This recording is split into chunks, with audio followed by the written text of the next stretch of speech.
Thanks. At this time, we ask you to rise and join us in our prayer this evening. Would you pray with me, please?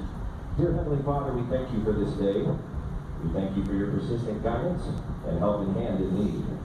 Father, we come to you today to ask for guidance and safety for each of the players, the coaches, officials, and spectators of today's game. Lord, we thank you for being our Father and for allowing each of us to walk in the light that you created. Finally, Father God, we ask that you allow each and every one of us to see the plan that you have and to follow that out to the best of our abilities. We thank you for being God Almighty, and it's in your Son's name that we pray. Amen. And now we ask you to please remain standing and remove your hats as we honor America with the playing of our national anthem.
I'd like to welcome everybody to Abilene Christian University for this first time ever matchup between your Trinity Christian Lions and the Liberty Argyle Warriors. I believe they're from Houston. Right in time for the coin toss here. Got Marcus Ramon Edwards, and I believe that's Zach Anthony and Hunter Maston down at midfield. There's the toss. Looks like Argyle won, Liberty Argyle won, I believe, because he looked at them first.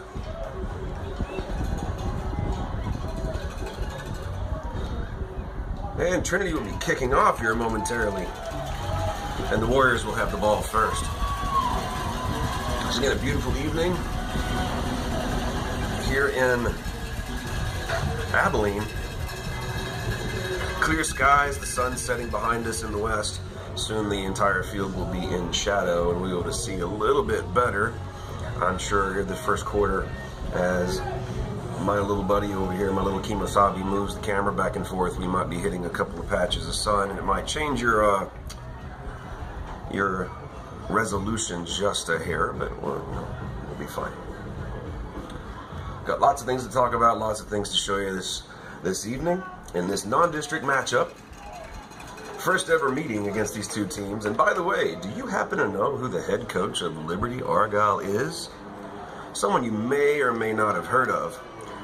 Probably that guy down there in the blue at the bottom of your screen. One ex-Dallas Cowboy, Jason Witten. How cool is that? There's two kind of big buff guys down there, so I don't know which one's which. And that beat for Liberty Christian, number 24, Brown. Tyler Madsen back to kick, start the game. The 6. The Lions closest to us, 4 far away. Here comes Tyler Madsen with the kick.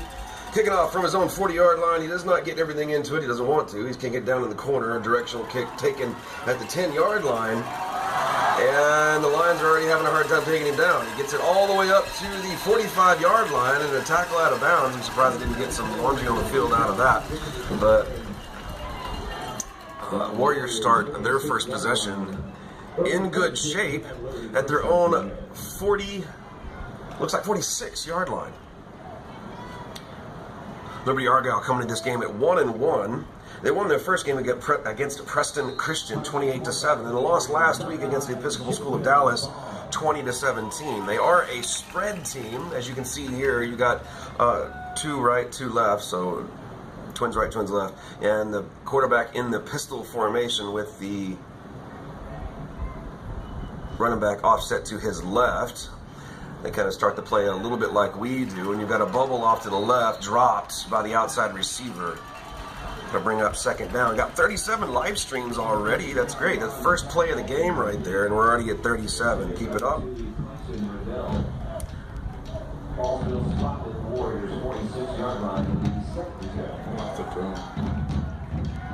Where?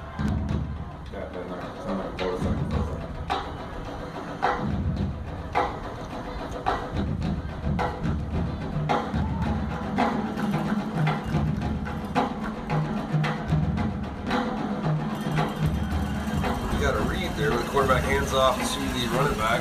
And I got a flag on the play after a gain of about 5. Let's see what the call is. What was it, Dylan? I missed it. I missed it too because my tie camera died. Even though it's plugged in. We need to fix that, bro. Yep, that's something I'm trying to take care of. Hold it. Offensive for 2 yards. Play it out.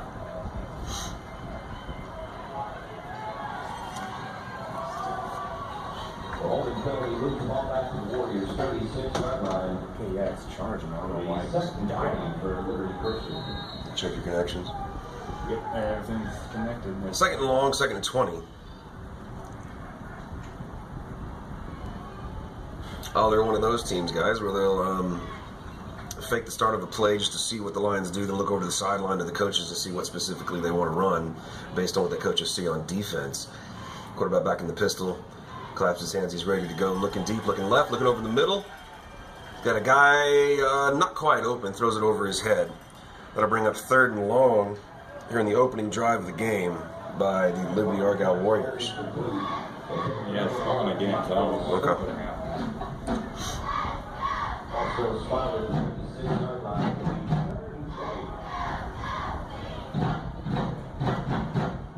I think you can hear the announcer this evening a little bit more clear, so I may let him do a little bit of my work this evening.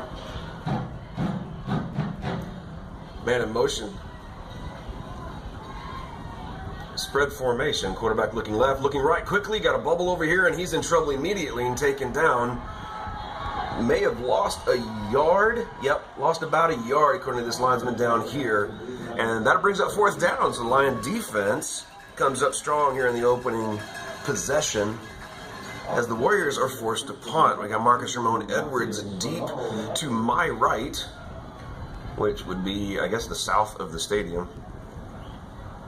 He is standing on his own 29-yard line, where he plants himself. Directional kick going out of bounds. Didn't even give Marcus a chance to kick. That's going out of bounds out of about the 50. You better keep going, Mr. Linesman guy, because it's a whole lot farther up than that. Keep going, bro. It's at least the 50. It's at least. There you go. He does his job well. Wow, that kick right there is about a 12-yard punt. Lions take over in Warrior territory at the Warrior 47-yard line. You obviously notice the Warriors' offense is a spread offense. They're looking to pass almost every time, and the obvious opposite of that is the Lions, who are looking to run almost every time. The power I look here, handoff to Marcus Ramon Edwards, right off tackle to the right, and Marcus has already got a good chunk of yards. I didn't see how far he went because the sticks on the far side weren't even set. He almost got a 1st down on that. Looks like he's about a yard short.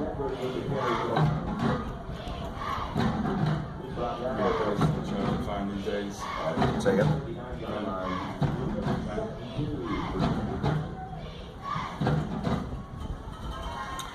Clock is running with 9:56 remaining here in the first quarter. You just joined us. Liberty Argyle went three and out. Lions on their first possession right here. Pitch back to Marcus Ramon Edwards off right tackle. Once again, he's got the first down, plus about one. So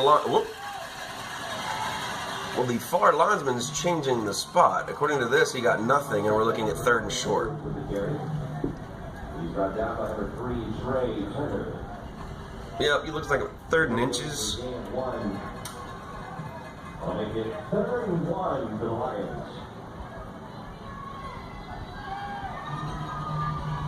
Move up a little bit, D. You can move up a little bit. Up.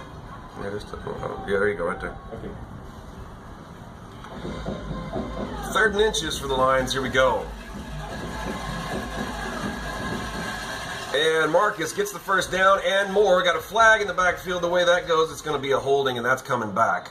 On 3rd down, Ramon Edwards with the carry. We have a flag on the play.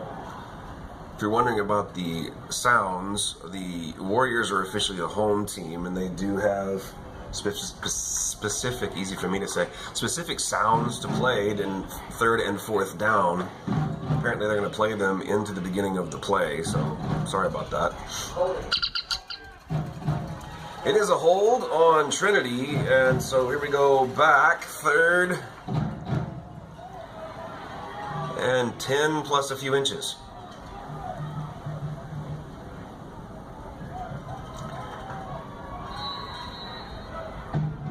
So we'll see if the Lions come out in looking to pass the ball this time. Is formation any different? No, it is not. Same as the first one of the game. Eli Reeves under center. Hard count. Almost had the Warriors jump at the beginning. Handoff to Marcus Ramon Edwards, who once again going off right tackle. Gets about 1.5 yards, and that is it. So the Lions facing 4th down here. Probably, let's see what happens.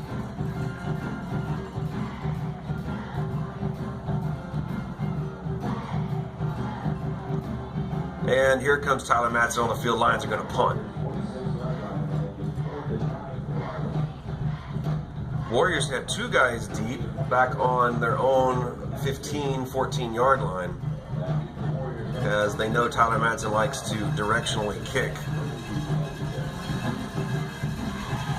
Nice snap. Kick goes straight up and out. Well, where's it going to land? Barely out of bounds, too. You're looking at about a 10-yard punt. So the 2 punts we've had so far in the game have gone for a total of about 22 yards. Wow.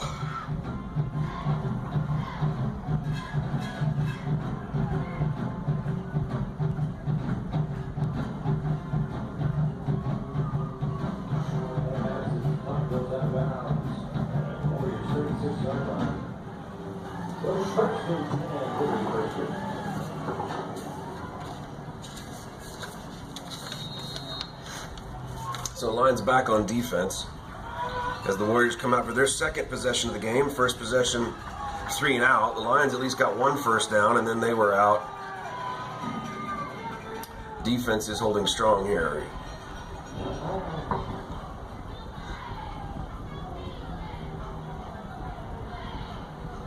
How would you feel as a football player to be playing and then right these guys looking over to the sideline at Jason Witten to see what they want to play? Let's see what they want to run. So yeah, I believe Jason Witten's that one. You can't see him on your screen. He's just a little bit to the left. Dylan, why don't you go down to Jason Witten if you can, the Liberty Argyle coaches. There they are. I believe he's the one with the paper in his hand with the white hat.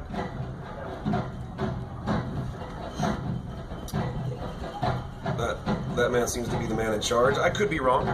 I'm not totally sure. And if you're with Liberty Argyle, I apologize if I'm wrong. And if you are with us from Houston, we appreciate you being with us.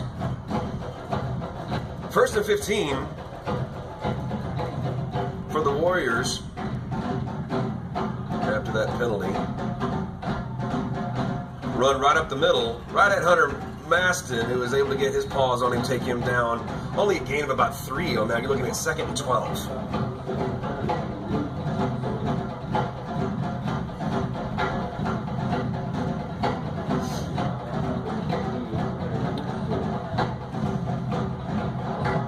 That's Hunter Maston right over the center right there playing nose guard. You got Andrew Kincaid over on his right side, and I believe that's Maddox Frazier to his left, as it is. Yes, it is. Pass right over the middle, way behind the receiver. And the Warriors are just not clicking right now, which is fine with me. I wish them all the best after today, but I would like to walk away with a good guy win. We like winning. Really? D likes winning. I like winning. I wonder if you were like that too. So 3rd and 12, trips right, split left, quarterback in the pistol. The back is offset to his left, looking to the right to his coaches. See if they do the same kind of thing. Nope. Immediately looking to his right. Over the middle, 24 wide open, and it is caught, and that is a Warrior first down. That was just roughly a 10-yard slant, or not quite a slant. But he was wide open, and it was an easy hit. It was a hurry-up offense to the line.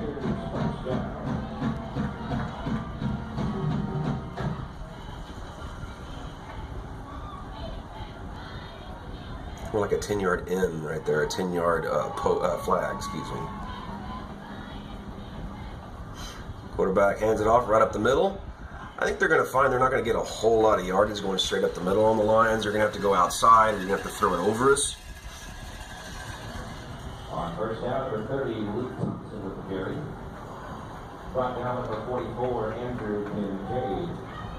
They'll spot ball in Lions territory 49, and they get second down.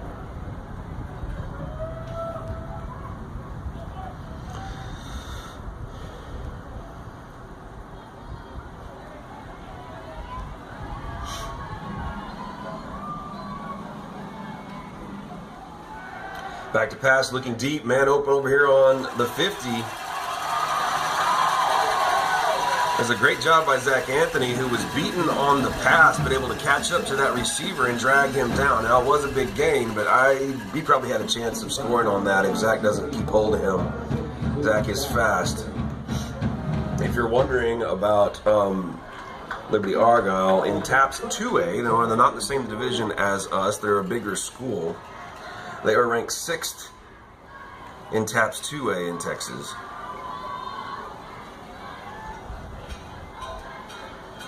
They're actually ranked 2 spots better than Midland Christian right now. Some of y'all are familiar with that school, obviously just south of Lubbock. Handoff was a read right off the right tackle of Liberty. And again, they don't get a whole lot. You're looking at about 2 yards there.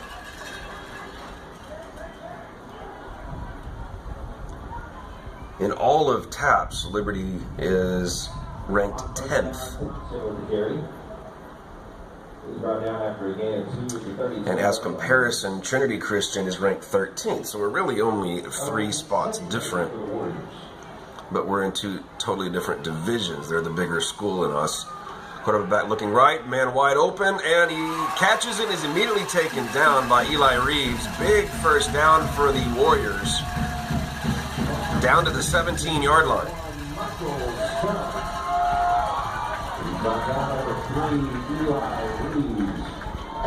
So I've learned thus far that the Warrior quarterback has a cannon whenever he wants to.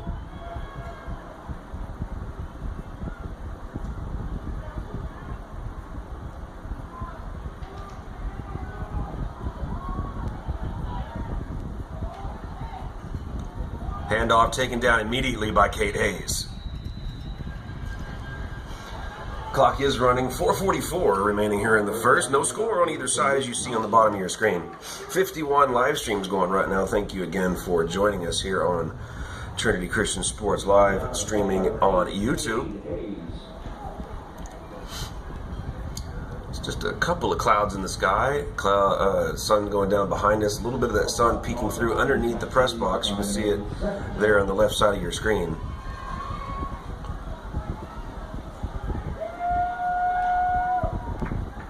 Quarterback bootlegging to the right, man open over here on the side. Hit him in the hands. He was open out in the flat, and it just a little bit past his reach. Number 10, Brady Jamison. I'm sorry, Liberty Christian Argyle's out of Dallas. I don't know what I was thinking. I apologize. in all of the schools in the Dallas area. That includes public school and everything. Liberty Argyle Christian is considered the 59th ranked team. When you factor in all the public schools, that makes sense. Trips left, split right, quarterback back. Looks like he's going to hand off, looking over him, looking to the right, and oh wow. And a man open.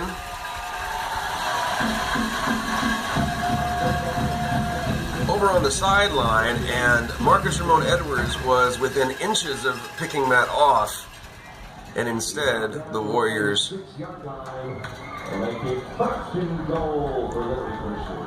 first down for the Warriors at the 6.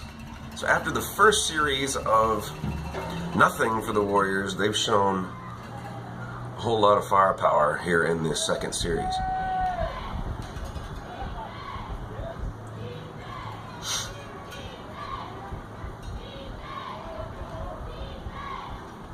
Handoff, right side, and a fumble in the end zone. Goes, oh my goodness, where is it?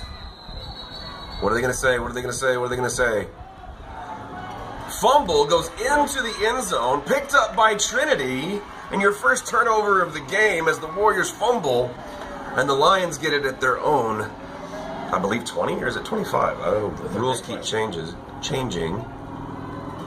Huge turn of events for Trinity. So the Warriors were big time driving and looked almost unstoppable. Again, they're going to find success by throwing the ball against the Lions, but you're not going to get a whole lot running against us, and we're pretty tenacious.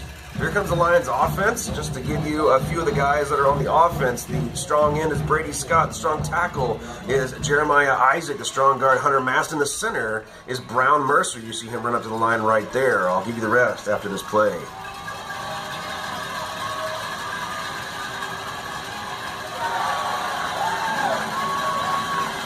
Super strong left line on the Lions right then, but they are stymied, and Marcus taken down after a gain of maybe 1. The quick guard is number 52, Zach Anthony. The quick tackle, James Isaacson. The swing man, number 11, Zane Ferris.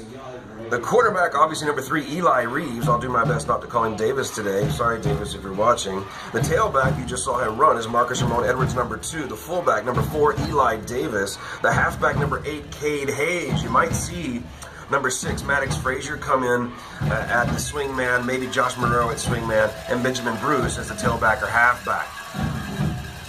Eli Reeves keeping it himself, trying to go around the corner, and gets maybe 1 more yard. So Marcus Ramon Edwards with 1, and Eli Reeves with 1, brings up 3rd and 8. Number 3, Eli Reeves, the quarterback keeper. He's brought down after a gain of a yard by number 6, Cage Strickland. That's some good defense this year, obviously. Can we keep up with our bend but don't break? We're going to give up a little bit, but not too much. Okay, what do we... That is a official timeout as one of the Warriors runs off. His hand's being held funny. It's like he may have a dislocated finger, which is not a huge deal. They'll just pop it back in place, and he'll be back on the field in a second.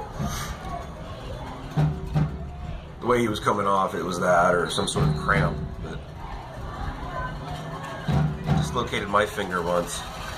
I wanted to scream like a little girl. But popped it right back in because it looked so freaky. I had to do something. Trips left is a look you don't see from the Lions very much. Eli Reeves gets Marcus Ramon Edwards in motion. A quick pass over to I believe it's Benjamin Bruce, who catches an almost uncatchable ball and is able to get about 6 yards, but the Lions are still short at their own 28-yard line, bringing up 4th and 2, and the Lions are going to have to punt. He's brought down on the play by number 6, Cage Strickland. Great job by Benjamin Bruce on that catch. Honestly, I thought I was going to fall. But Ben's able to get the Lions about 6 more yards, and maybe Tyler can get his foot into this one. As so far today, it's been the battle of not the very good punts. So Zach Anthony, the center here, he's a pro at this. Always a great snap. Tyler finally gets under a good one here. He's called fair catch down at the Warrior 32. Great punt by Tyler that time. Yay, I'm glad I did that and jinxed him to where he did it really good that time. The Lions punt for the second straight possession, and so the Warriors are going to have their third possession coming up. Trinity Wash is the most innovative car wash in the West Texas region. We have you, your car, and your wallet's best interests at heart.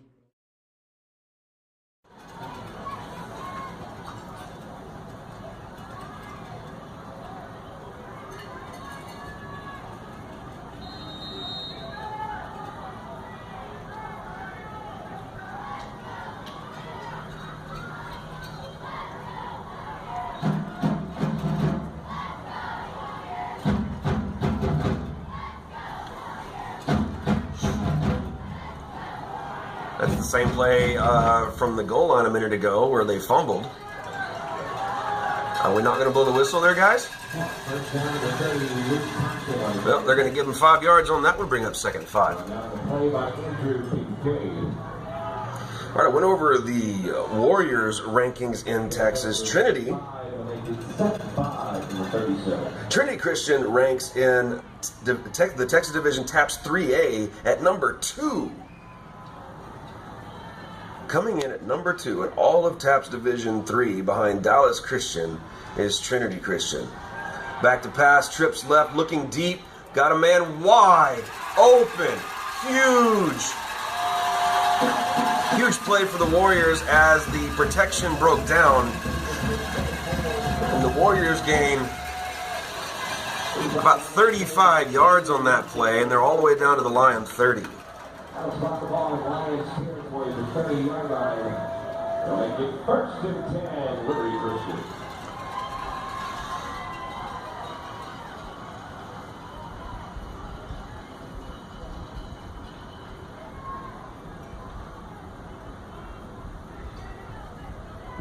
"20 seconds remaining here in the first quarter.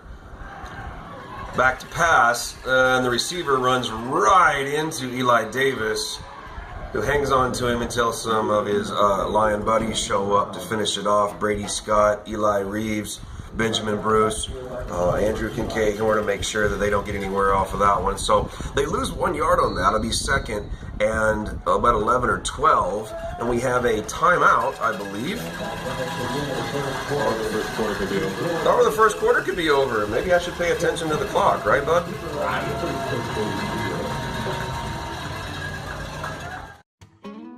At Wentz, you are greeted and treated like family. They have been creating smiles and an atmosphere that is easy for parents and fun for kids for over 34 years. The Wentz family is committed to providing patients with high-quality orthodontic care in a fun-filled family environment. Your first visit is completely complimentary and will include x-rays, a visit with the orthodontist, a comprehensive treatment plan, and financial options. We offer 0% in-house financing with reasonable monthly payments. Wentz Orthodontics. Easy for parents and fun for kids.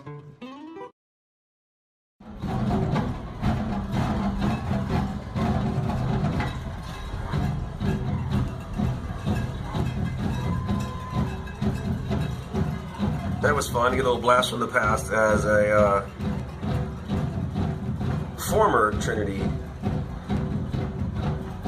cornerback just texted me saying he wants to come back and play corner.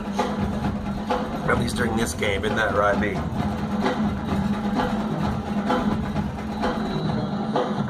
I'm going to bring down that outside sound just a little bit. Those drums are like insane, so if you guys can't hear me, you know what to do. Trips left, split right, quarterback in the pistol, looking left, faking left, throwing deep, and he is open and he's out of bounds. That is not a catch, and that is a great call by the linesman, as he was just, his back, his landing foot was just right on the line. Great look. Great call. Awesome.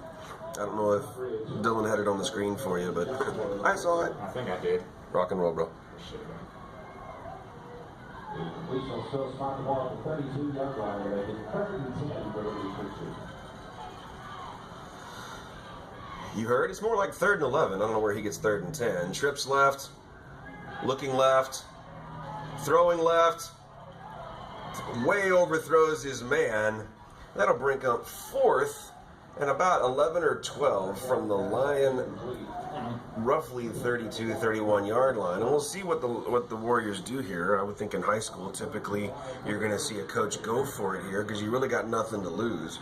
And that's what they look like they're doing. Same formation, trips left, split right, quarterback back in the pistol, running back offset right. Here he goes. I bet he's, going to look to the side. Coach Witten's going to tell them what to do. I don't know if you can see him down on the very bottom of your screen. I think the scoreboard's in your way. I'm sorry about that. They're adjusting. How much time they got? 3 seconds. Back to pass, looking left. He's got a guy open. He's throwing it way deep. Oh, he shoved him. You cannot do that. Thank you. They didn't throw the flag, which I'm really surprised at, but the ball falls harmlessly to the ground, and that is a turnover on downs. So that was the end of the third possession by the Warriors. The first one they had to punt. Second one they fumble into the end zone where the Lions picked it up.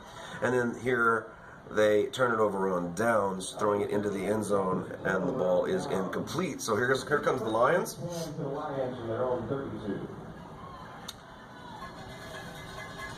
This is their third possession, right, D? Should be, yeah. I think so. Yeah. Again, the Lions ranking second in TAPS Division 3. In all of TAPS, Trinity Christian ranks 13. I think I mentioned that a second ago, and I'll get back to the rest of this in a second. Marcus Ramon Edwards in motion. Handoff. Marcus Ramon Edwards has a hole and then loses it very quickly as he gets a whole lot of nowhere, but there is some yellow laundry on the field. It's way over on the side. I mean, that might be false start, illegal motion. Let's see what he has to say. Offside, we'll take that. So, move 5 yards down the field and we'll replay first down. Thank you.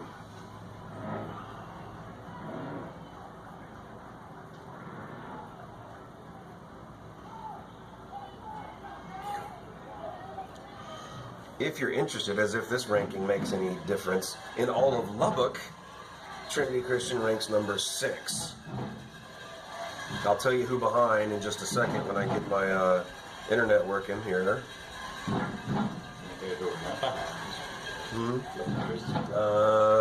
Barely, bro. Dylan making an assumption. Well, I'll let him know in a second. I've got a power eye look here. Eli Reeves hands off to the fullback. Eli Davis might get a yard if we're lucky. Keep the clock running at 11:07 in the second. I'm sorry I didn't change the quarter on the screen. There it is.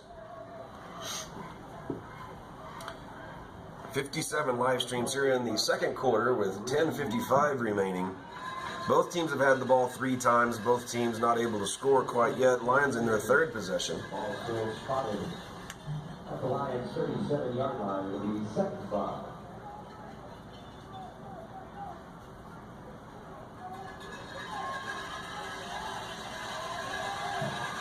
Got a pro left look there. Almost the wrong pitch right there from Eli Reeves to Marcus Ramon Edwards. That was a busted play. You better throw the flag, and he does.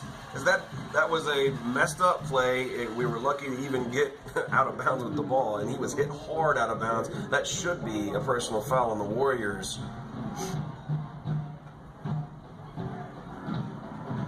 Can't find the white hat. There he is.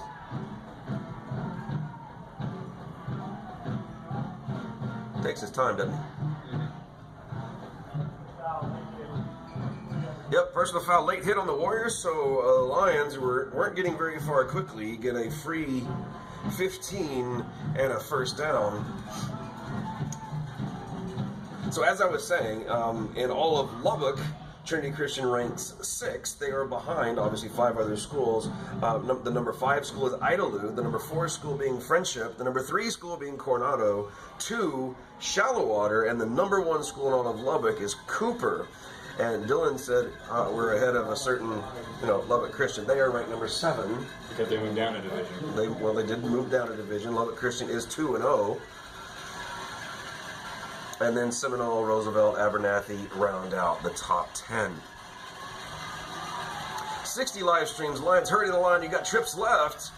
Marcus Ramon Edwards in motion. Handoff Marcus Ramon. Oh, yes, almost had me fooled. And Marcus gets a whole lot of nowhere, losing a yard in the process. It'll bring up 2nd and 11.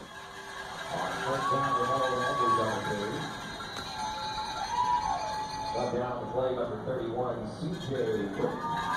And is that Jeremiah on the field? I believe so, yeah. Jeremiah Isaac is down. We don't have a trainer going out there yet. Or do we? I can't see, D. Is there somebody out there? Yeah, he's blocking him, but yeah, he's there. Is John out there? Okay, cool. Can you tell, what is he looking at, the left knee? Is that what you're seeing? I believe it's the right. Okay. Double check. No, it might actually be the left. Well, he's coming up quickly, so maybe it's just a cramp. And Jeremiah is walking off on his own. So that's good. I have a slight limp, as you can see. But Jay's a big body. We need him in there.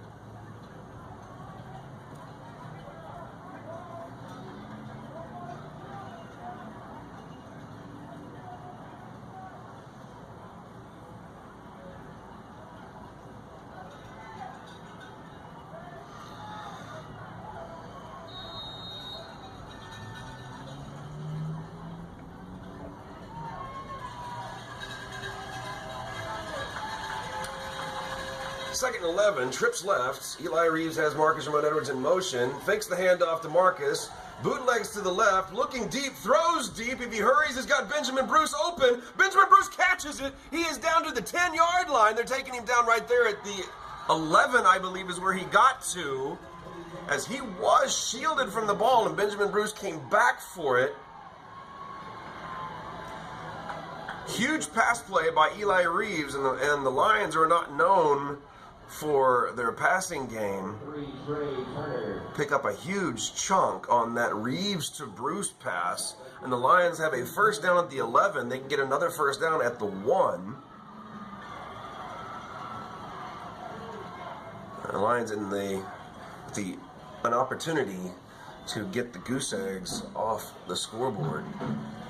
Lions hurry to the line. You got strong right. Nope, that's even. That is a fullback handoff, and the Warriors sniff that out instantly as Cade Hayes loses 2. So going backwards, not what we want, as the Lions are back on their own 13. If you have been keeping up with the Lions this year, this is week 3. The Lions did lose in their first week of the season to the number 1 team in all of public school 2A of Texas, Albany, and they only lost by 4 points, and they only lost in the last 2 minutes. They were leading 15-12 with 2+ remaining in that game. Came close to coming out of that, defeating the number 1 2A team in Texas, but they fall by 4, 19-15.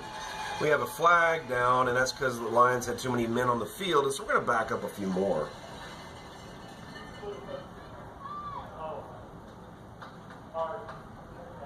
Was that English? Did you understand anything he just said? Because I didn't. So we got down to the 11, and now we're working backwards. The Lions are on their 17 now. 2nd and 17. Week 2 for the Lions. Just last week, they saw themselves up in Clarendon, up in the panhandle of Texas, where they defeated the Clarendon Broncos 34-6 for their first win of this 2022 campaign. And the Lions call timeout. Timeout.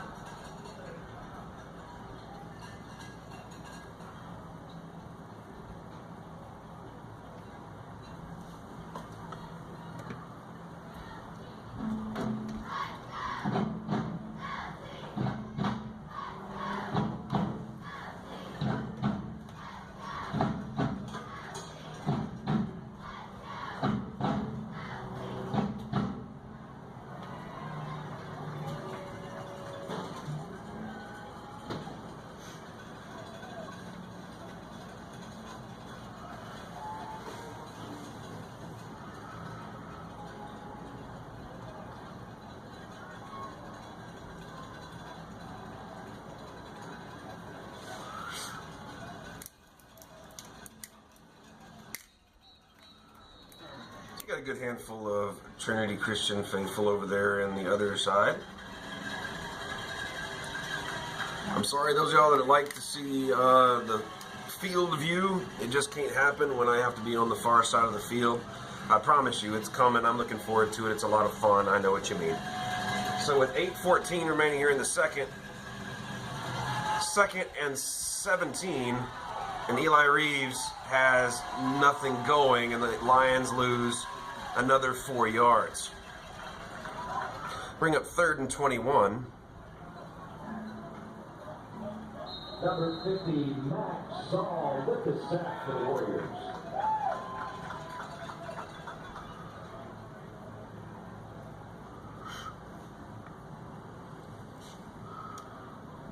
And that is a Warrior down, number 55. I do have their roster right here. I should probably be naming them off. If anybody's from Dallas, I apologize, I haven't been doing that. Number 55 is David O'Neal, as a senior. And just like Jeremiah Isaac, he gets up and walks off the field. And that's a good sign.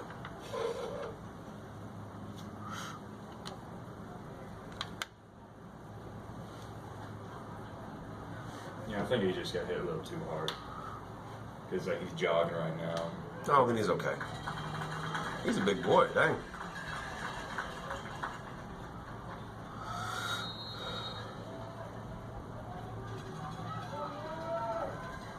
This quarter's kind of slowed down a hair. So here come the Lions. Trips right in a cluster. Boy, I haven't seen this from Coach Spiller. So I don't believe I have. Eli Reeves back to pass, throwing deep. He's got Marcus Ramon Edwards, and it goes right through his hands. The linesman on this side is saying it was uncatchable, even though it hit Marcus in the hands. If it hit Marcus in the hands, it's catchable.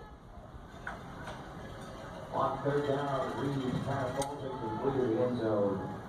Number 2, Marcus Ramon Edwards. Also be spotted at the 21-yard line. Wow, here's something we haven't seen so far this year is our first field goal attempt, as Tyler Madsen, who is much better at field goal kicking than he is punting. I don't mean that mean. He's just got a leg and a half. He's going to try. He kicks it, and it's far enough, and it's good! Tyler Madsen breaks the stalemate. 3-0 Trinity Christian. Great kick. That is a 21, that'd be almost a 30-yard field goal. And the Lions take the listen to me, it's second quarter, take the first lead of the game, 3-0. Tyler's leg, I say it every week, it's huge. Girthy? I don't mean like large or nothing. It's just he's on Red Rockets too, and I mean you do not want to get in front of a soccer ball that Tyler Madsen's fixing to kick. He can boom the ball. If he wanted to on kickoffs, he could kick it into the end zone every time. So if you see him kick it short, I promise you he's being told to do that.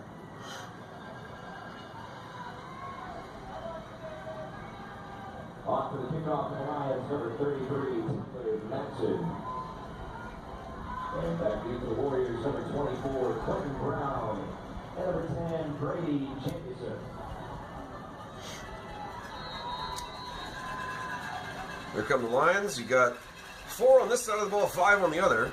6 on the other, excuse me. Let's see what Tyler's been told to do. He's been told to take it easy and pooch it up. Fair caught at the 25. I don't know why in the world the guy starts running. He fair caught at the 25, guys, not the 26. Of course, I have a better view up here, don't I? I should not talk. So we'll be back with you in a second as I update Twitter. When you think Lubbock real estate, you only need to know one name: Progressive Properties. Whether you are looking to buy, sell, or invest, Progressive Properties is the only team you need. Trinity alumni owned and proud TCS athletic supporter. Progressive Properties. ProgressiveProperties.com.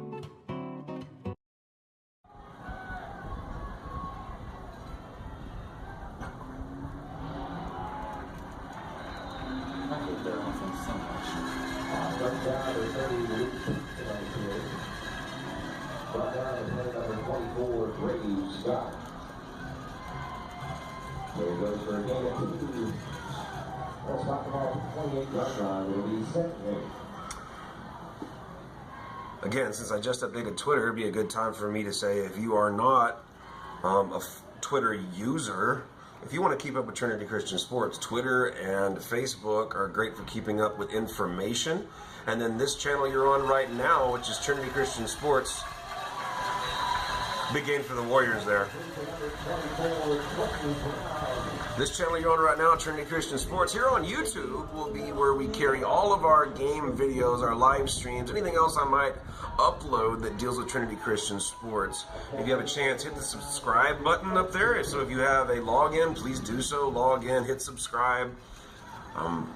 And then if you want and don't know about our live streams, you can hit the notification bell and it'll send you a little notification whenever we go live with Trinity Christian live streams right now, whether it be volleyball or football.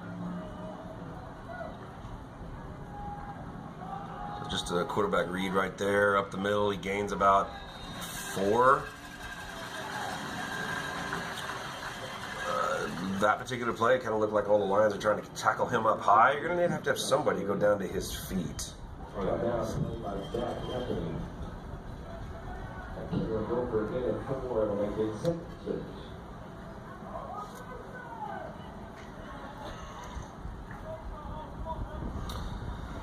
Second 6 on the Warrior 42. Bootleg left, looking to pass, guy wide open in the flat, goes out of bounds at the Warrior 46, is 46 plus a few inches. Second out, the pass of Quentin Brown. He got that out of the Warriors' 47-yard line. I guess as the evening gets darker, that scoreboard is really hard to see. Sorry that was so glary. Is that a word?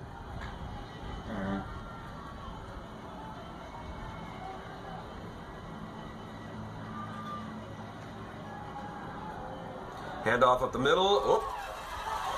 These guys are proving me wrong, as I said they're not going to get much up the middle, and now the last 2 plays they've gotten a grand total about 15 yards up the middle, so I should watch what I say. First and 10, Liberty Christian.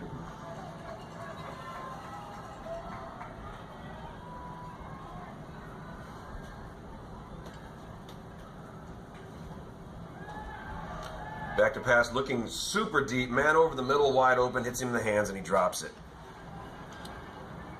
I always feel bad for the kids that do that, but in this particular case, I'm okay with it.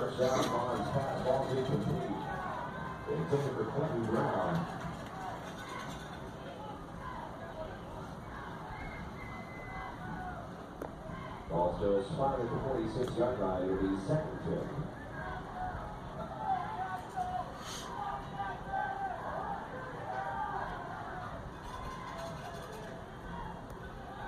Back to pass, looking super deep, looking left, had pressure from his right from Andrew Kincaid, taken down finally by Cade Hayes and Hunter Maston.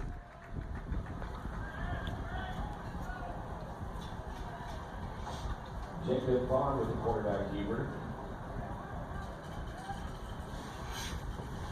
He's brought down after a gain of 4 by number 50, Hunter Maston. I'll make it 3rd. Quarterback has a slight limp. Now he's having a hard time on his right foot, and they bring in the second quarterback. Oh no, he's lining up. This could be a totally fake thing. He never came off the field. He's a receiver. Marcus sees him. That's good.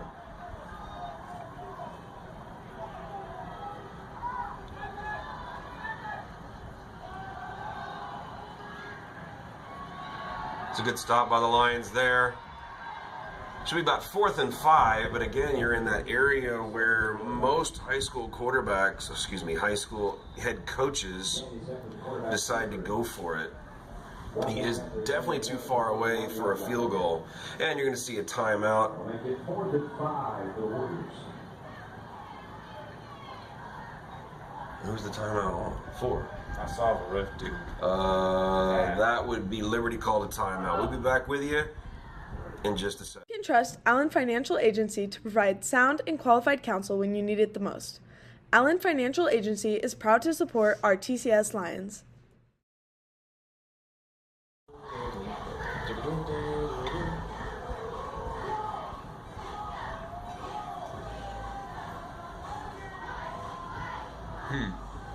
I'm kidding about that being glary. Yeah, it's pretty glary right there, that's for sure. So I may not use the scoreboard much anymore. I was really hoping it would be worth using. It looks great to us, but for some reason on the camera it just doesn't look very good. So again, here Liberty Christian calls a timeout with 4 minutes exactly left here in the first half. Liberty, who's 1-1, Trinity, who's 1-1. Very low scoring defensive game so far here as Trinity leads 3-0, as you can see on the bottom of your screen. Liberty with tons of yards and just has not been able to punch it in. Got all the way down to the 1 yard line and fumbled the ball into the end zone where the Trinity picked it up. So Lions a little fortunate there. Quarterback bootlegging left, looking left, throwing left. Guy out in the flat is caught. And that is a first down for the Warriors. Up to the Trinity 31.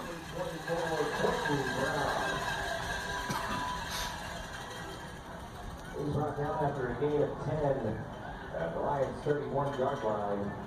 It'll be 1st and 10, Liberty Christian. Clock at 3:45 and counting. Twins right. Benjamin Bruce out there on that farthest outside receiver. The quarterback taking it himself right up the middle. And there's a flag come down. That'll be a hold. And you'll see that one come back. I want to go in and tell you now, if y'all the kind of people that like to get up and go get something at halftime, if you're bored, I want you to know I do have a few things I'm going to be doing at halftime. As I have a couple of great videos by Dr. Michael Scott. Of the highlights from our last 2 games. I've got tons of stats that I'm going to go over that are the total of all the stats of the last 2 weeks with all of the kiddos in Lubbock. And I'll do a little bit of talking about the volleyball team as well. So please, at halftime, stay with us. Wow, great stiff arm by that quarterback right there. Great toss, too. That would have been awesome. It just didn't work. Stiff arm, I believe that was on Maddox Frazier, and he throws the ball hoping to get it to the outside, and it falls incomplete. That brings up 2nd and long. Clock is stopped at 3:17 after that incomplete pass.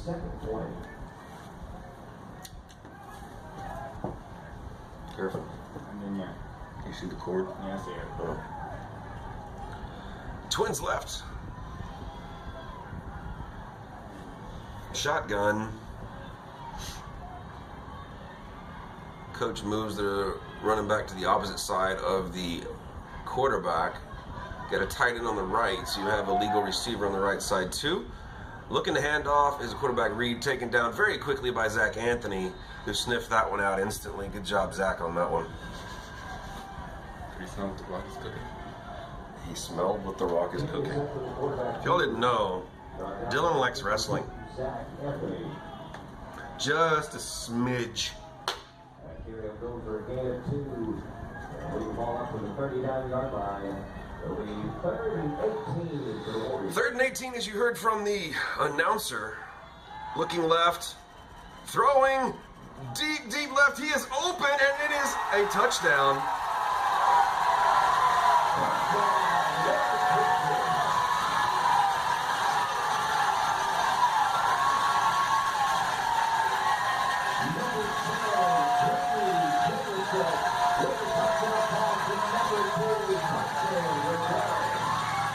That ball was in the air roughly 40 yards, and he was able to barely sneak behind the Lion secondary for the first points for the Warriors today here in the waning moments of the second quarter. Bad snap, by, you know what? That's got to be a design play. I don't know. It almost looked like a design play, or at least a just-in-case play. I think it's a bad hold, honestly, and they had to scramble with it. So here we are at 6-3.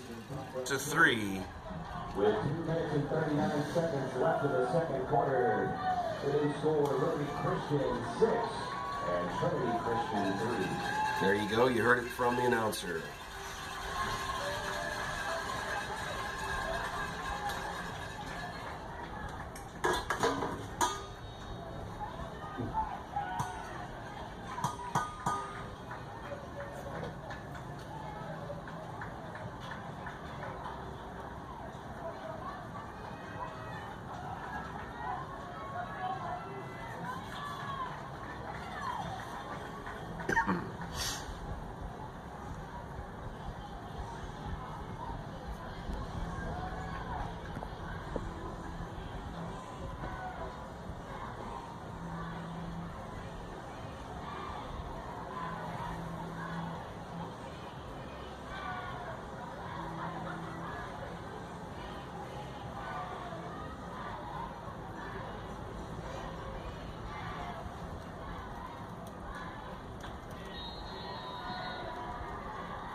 I wonder why it's so loud over here. We are above the Liberty Argyle Christian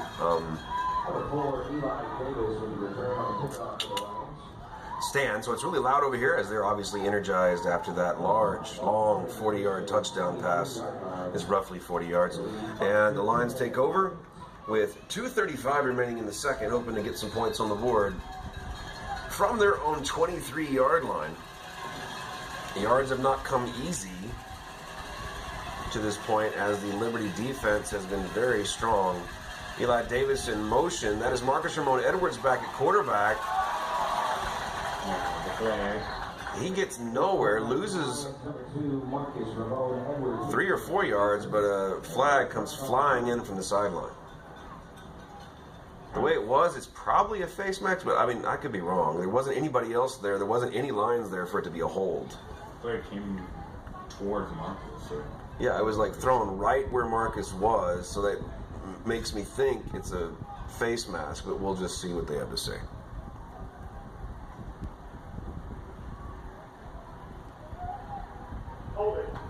Well, color me wrong. It was a hold on the Lions, but the Warriors have decided to. Let me say that again because it's fun to say. Coach Witten, yes, Coach Jason Witten of Liberty decided to decline that. I'm sorry, I'm geeking out a little bit. I can't help it. What? I'm confused. About what? They threw it at Marcus, but there was holding. It must have been somebody there a moment or two earlier, a second or two earlier.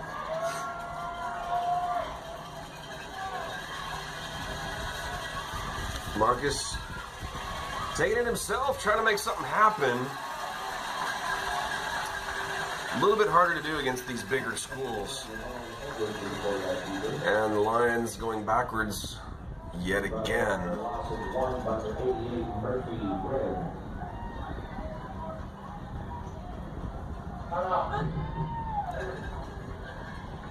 Timeout Warriors as they see a chance here to get the ball back and maybe get some more points on the board. It's 2:01 remaining here in the second.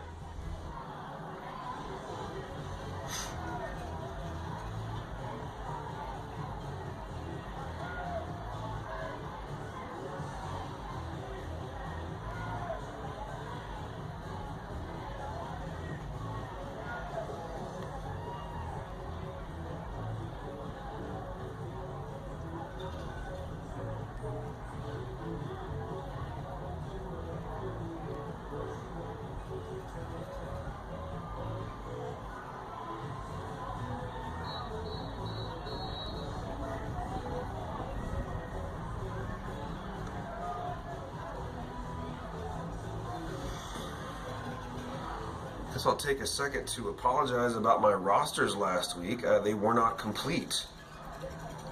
I had inadvertently left 4 guys off the roster last week, so I will show you the updated one here in a minute during halftime.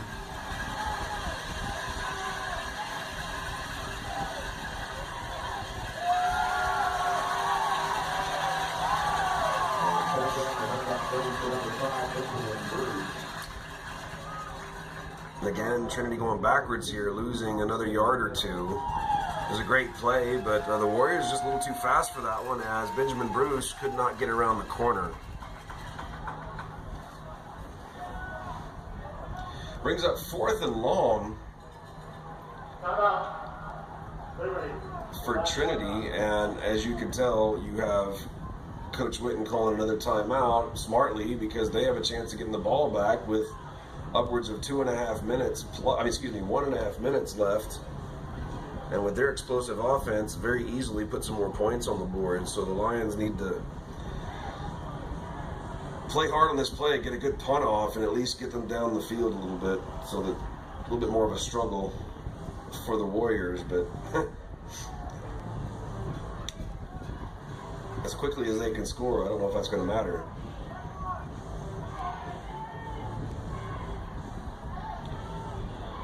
So Tyler Madsen out on the field, standing on about his own 2.5, 3 yard line.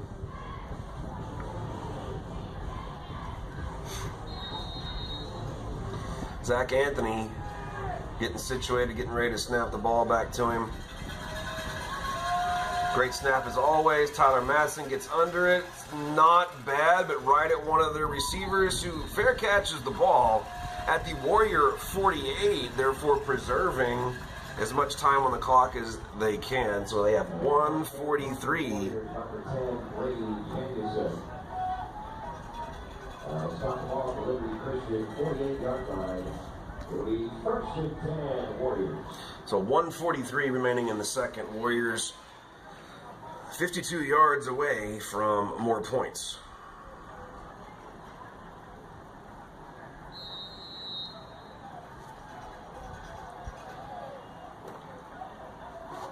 Warriors really taking their time. The play clock's already down to 15, and they're running out to the line now. They look a little shy. 1, 2, 3, 4, 5, 6, 7, 8, 9, 10. No, there's 11 guys out there. Here we go.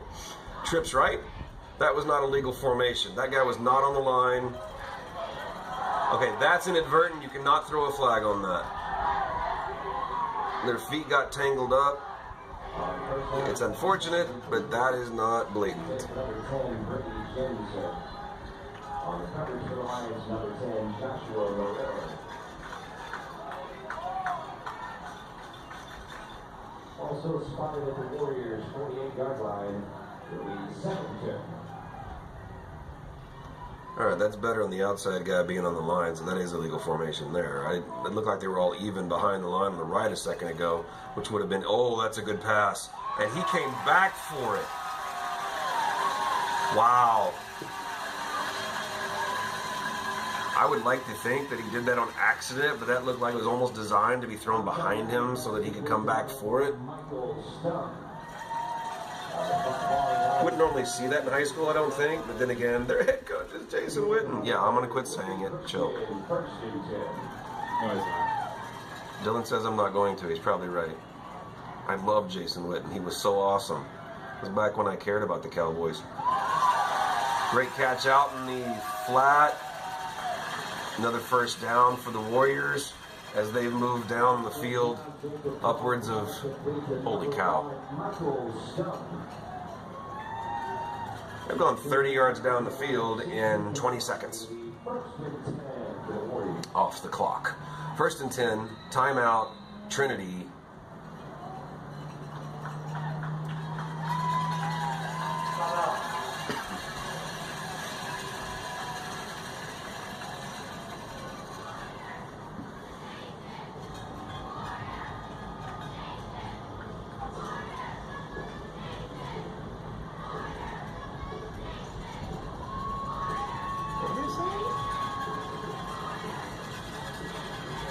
Warrior Nation or something like that.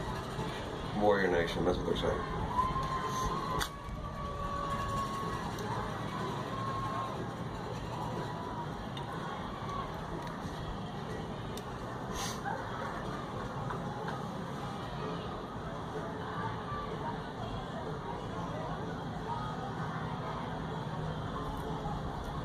Kind of a pretty evening, as you can tell here.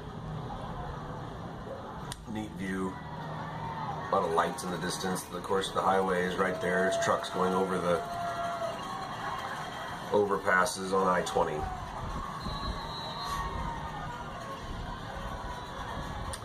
Trips right, split left. Quarterback in the shotgun, back offset left, looking to the right, throwing to the right. Man, wide open in the flat. You're not stopping that. That was just plain Jane breaking down of the secondary.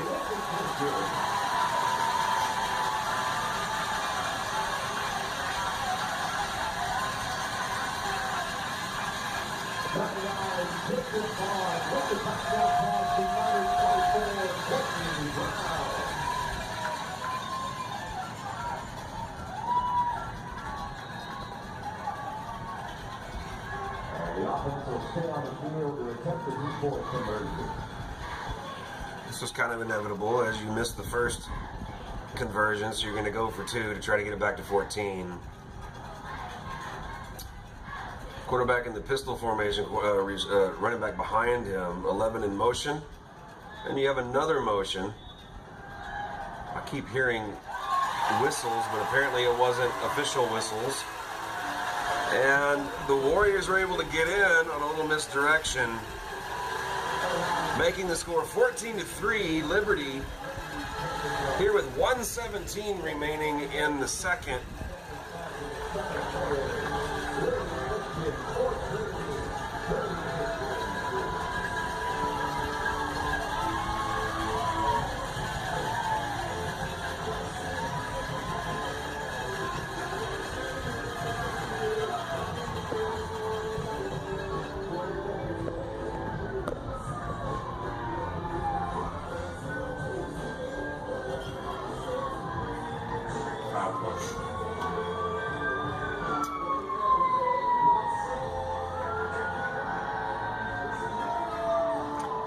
Fire truck in the distance. Here, I'll show you if you want to.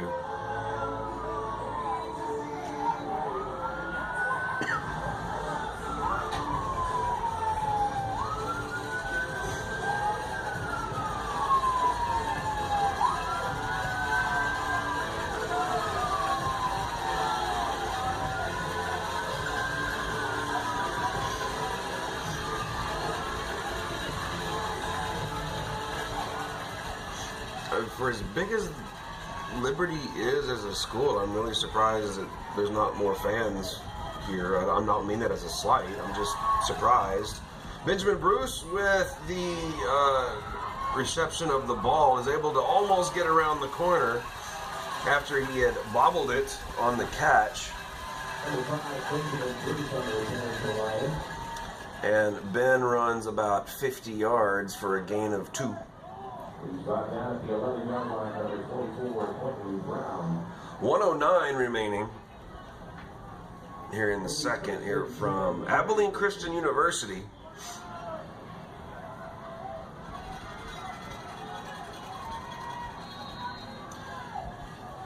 Game 3 of the 2022 Trinity Christian Lions season. Eli Reeves keeping it himself, trying to make a few yards up the middle. Honestly, that 4-yard gain is the longest, well, it's 3-yard gain, is about the longest gain the Lions have had in a while, as the Warrior defense just getting stronger and stronger. On first down, number 3, Eli Reeves in the carry.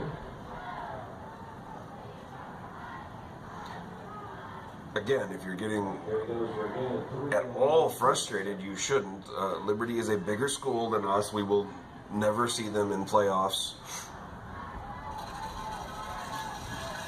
They have many, many, many more students to pull from. And in my opinion, this is an awesome, awesome, awesome team to play in preseason to get ready for our district play coming up in a couple of weeks. And I'll go over the schedule for the Lions here in a bit.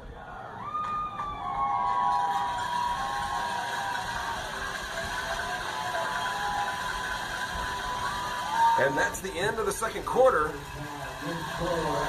The Lions pretty much dominated the first quarter, and the Warriors completely dominated the second quarter. And at halftime, here from Abilene Christian, it's Liberty 14 and Trinity Christian 3.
One more ride, one more race. We go all out, we don't play. One more ride, one more way. We don't slow down, ain't no breaks. I'ma go off, I'ma ride tonight. It don't matter what we face. I'ma go off, I'ma ride tonight. I'm the master of my fate. I'ma go off, I'ma go off, I'ma go off. Yeah, I gotta go now. Taking off and I'm riding on the road now. Hit the gas, no brakes, gotta go now. Put my life on the line, yeah, it's on me. Blood rushing through my veins, no IV. Ride switching lanes, you can't stop me. You can smell the propane when you pass me. Ride for the game because I'm the chief. Helicopter hovering this high speed. Chase, drive, straight. I'ma race to the cake. Bang on the tank, on the all of us, the cake. Homies, one more ride, one more race. We go all out, we don't play. One more ride, one more way. We don't slow down, ain't no breaks. I'ma go off, I'ma ride tonight. It don't matter what we face. I'ma go off, I'ma ride tonight. I'm the master of my fate. I'ma go off, I'ma go off, I'ma go off, I'ma go off. Yeah, I gotta go now. Nah, you rockin' with the ether child and overdrive, yeah. I-5 to I-9, we go all night. Double low speed, double low shift. I hit the 4 gear, but don't drift. Souped up cars all on me. Boxing high speed. Why lane driving? Bad things happen. One more time on the road. One more time before we go. One more ride, one more race. We go all out, we don't play. One more ride, one more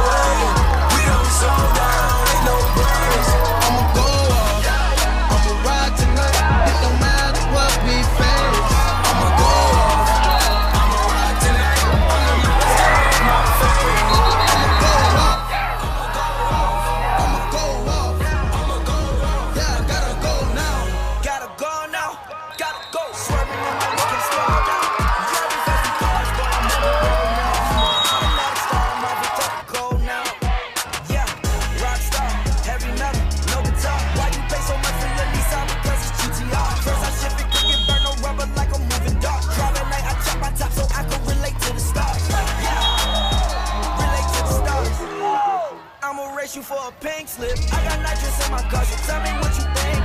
My adrenaline start pumping, so I can stop blinking. Ride, come on, race. We go all out, we don't play. One more ride, one more way. We don't slow down, ain't no breaks. I'ma go off, I'ma ride tonight. It don't matter what we face. I'ma go off, I'ma go off, I'ma go off, I'ma go off. Yeah, I gotta go now.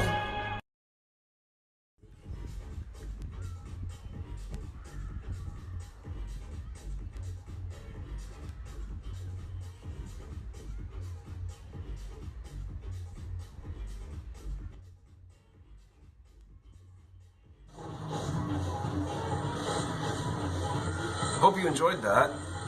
I think it was really cool. I'll wait for the Palm Squad to finish. That was a compilation video put together, like I said, by Dr. Michael Scott, highlighting the game that we played in Albany a couple of weeks back. In a minute, I have another one for Clarendon. But first, I want to go over some information I found online today. The team statistics through 2 games, obviously not counting today. Of all the teams in Lubbock, Trinity is ranked 7th in offense and number 1 in defense, giving up an average of 248 yards total in a game. The next closest is Coronado at 288, a full 40 yards difference. Let's see, other important statistics I've found. Rushing, Marcus Ramon Edwards was leading the city in rushing up to today with 37 carries, 246 yards, and an average of 123 yards per game. He should have 6 touchdowns. This says 5, but I'm fairly certain he has 6. Liberty Christian Warrior Band. I'm going to go in and turn down my outside audio just so you can hear me a little bit better. You can probably hear outside anyway on my other microphone. Eli Reeves also has 112 yards on 23 carries. So that would be our second most rusher on the team.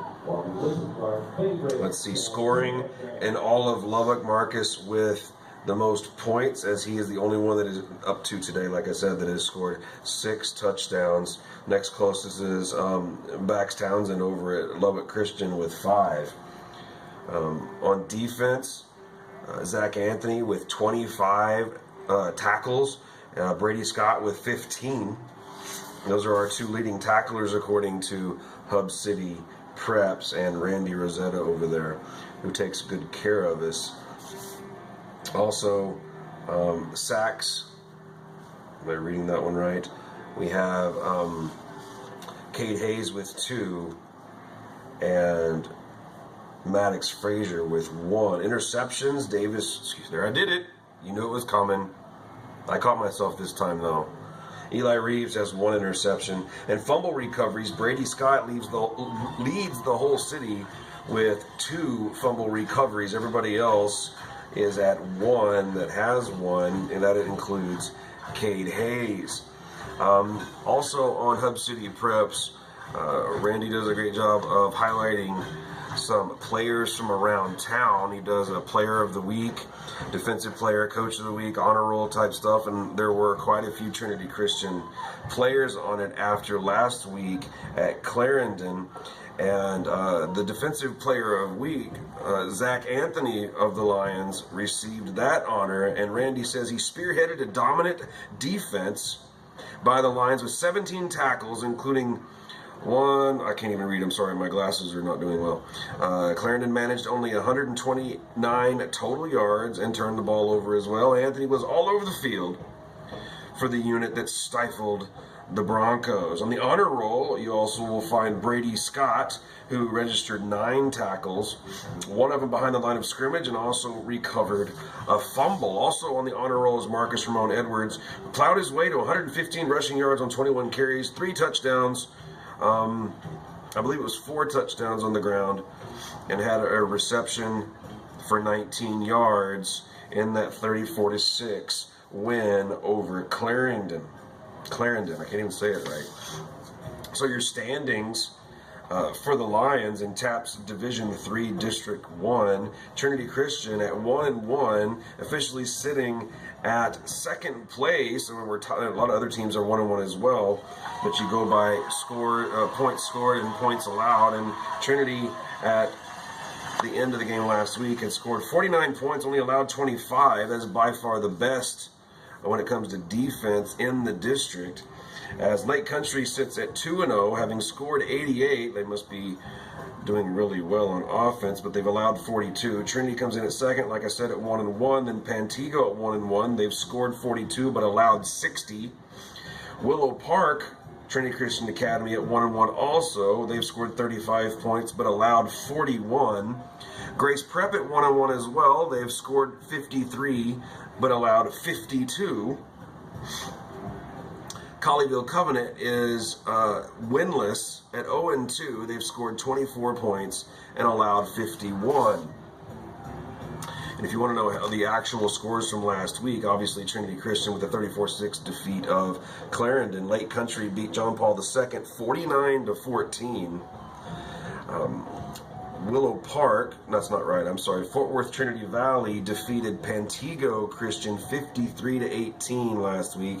Willow Park Trinity Christian defeated Waco Ricker, I don't know how to say it, Riker, 21-13. Dallas Covenant defeated Covenant Christian 37-12, and Grace Prep defeated Fort Worth Southwest 33-28. I doubt y'all are worried about anybody else, but I mean, if you want to know, over in Division 3 District 1, in I believe that's the lower division, they're not saying which A this is, but it's where Lubbock Christian moved to. They have 7 teams in that district, 4 of them being 2-0, 3 of them being 0-2. Lubbock Christian tied for first at 2-0, scoring 80 points and only allowing 44. So Trinity Christian here in week 3 in this awesome stadium that I should give you a better view of. I apologize. Maybe that's a little bit better right there. I'm sorry about that. This awesome stadium here at ACU. Our second time here, at least for Dylan and myself, being up here in this amazing press box. He's only drank like 3 or 4 Cokes and Sprites. He's going to be like wound up for the trip back. I'm going to be asleep, so whatever. Again, week 3. Next week, we play New Deal at home. Your first Trinity Christian Lion home game next week at the Warwick against the New Deal Lions. Our second time this year to play another team that's the Lions, the Battle of the Lions. And then the bye week is after that, which that would be, what, the 23rd, I believe. So September 23rd is a bye week for the Lions football team. And then on the 30th of September, Denver City coming in to play the Lions at the Warwick. It just kind of brings back memories for me when I was in public school working for Roosevelt. We used to scout for the high school, and it just always turned out we were scouting somebody in Denver City. So after that, we got Covenant Christian. That would begin the district play for the Lions, and that is away. The first 2 district games are away as they play Covenant Christian there in Colleyville, and then the next week they play Lake Country there in northern Fort Worth. And the 3 remaining games, the Lions are lucky enough to get to finish out at home, and then hopefully we'll get a playoff game after that at home. So the Lions potentially could have 4 straight games at home to end their home schedule, and that is with Grace Prep on the 21st of October, then Willow Park on the 28th of October, and then Pantego Christian on the 3rd of November. Wow. Dee, do you remember when homecoming is? Boy, if that look could be transferred onto the live stream. I will look that up. There's been a lot going on here lately, and I haven't been keeping up as well as I should have. A lot of irons in the fire.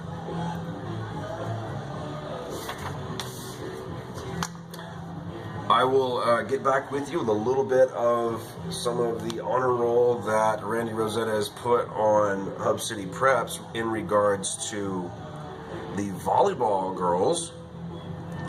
So I will do that here in a few moments. In the meantime, I'm going to let you guys see the highlights that Dr. Scott put together from last week at Clarendon.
Welcome back, just in time for the Lions to start heading towards the field. I don't want to hear myself. I hate my own voice. I'm sorry if you guys like it, but it makes my skin crawl.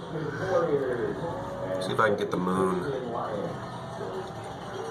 Kind of a cool view right there. You got the moon up in the distance. As the Lions come back on the field, a little bit of calisthenics to get the blood a-pumping again.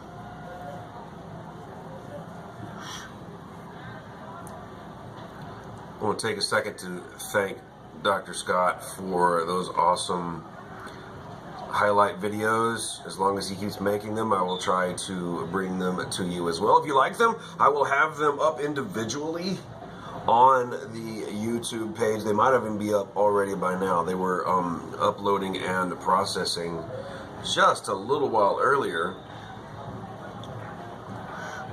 and they might be ready to go if you want to see them again at a later time. We'll take a second to say that tomorrow here, I believe, I'm not even sure if it's on this field. Let me see if it says. It does. Tomorrow, here on this same field, the JV, the Lion JV, yes, first time ever, the Lion JV is taking on Liberty Argyle again. Obviously, they're JVs. So if you're in the area, come out and watch. I will not be here to live stream that. I am sorry. But we'll try to keep you apprised of how they did. Also, I lost my place on my computer. Wow, you think I'm better at that. Tomorrow, the varsity volleyball team will be traveling down to Brownfield to face the Cubs. I believe that's at noon. We are not live streaming that one, but we are live streaming on Tuesday next week when the varsity volleyball girls travel up to Plainview to play the Bulldogs. Also, if you didn't know, starting today, the JV volleyball team started a tournament in Denver City that goes through today, this evening, and into tomorrow. And maybe we'll get some information on how they did, and we'll post it on the Facebook page a little bit later. See, looking into next week as well, I already mentioned that on Tuesday, volleyball is heading up to Plainview. The middle school and JV football teams will be traveling over to New Deal to play the Lions up there in New Deal, just north of town. We have a huge fall pep rally on Friday next week, and that will be during Block 1. That's about 11:20 during our school day. If anybody wants to come up, parents are welcome. And that evening, varsity volleyball will be going up against Grace Prep in the Lions Den, and across town, varsity football will be going against New Deal. Now, just looking at this myself, I'm not sure how this is going to go when it comes to live stream, as there is a 2.5 hour difference here. Sorry, Mr. Halliday sending me a shout out. I'll get to that here in just a sec. As it looks like the JV volleyball is playing at 4, varsity volleyball at 5, and then the boys football obviously is playing over at the Warwick at 7:30. So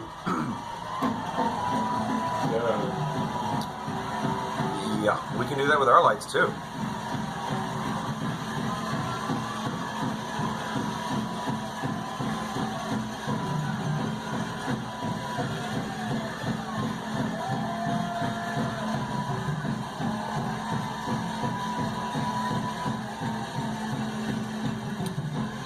Oh, Matt Havens would be proud.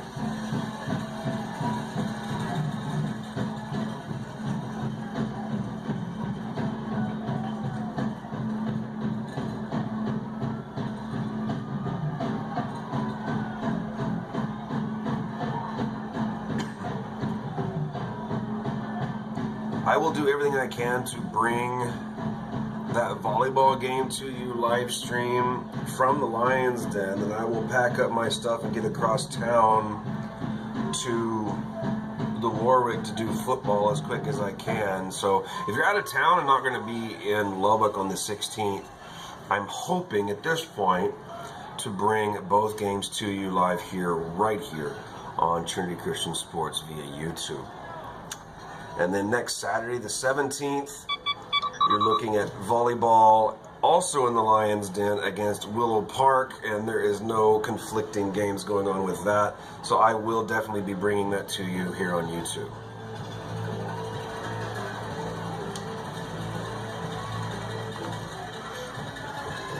good song.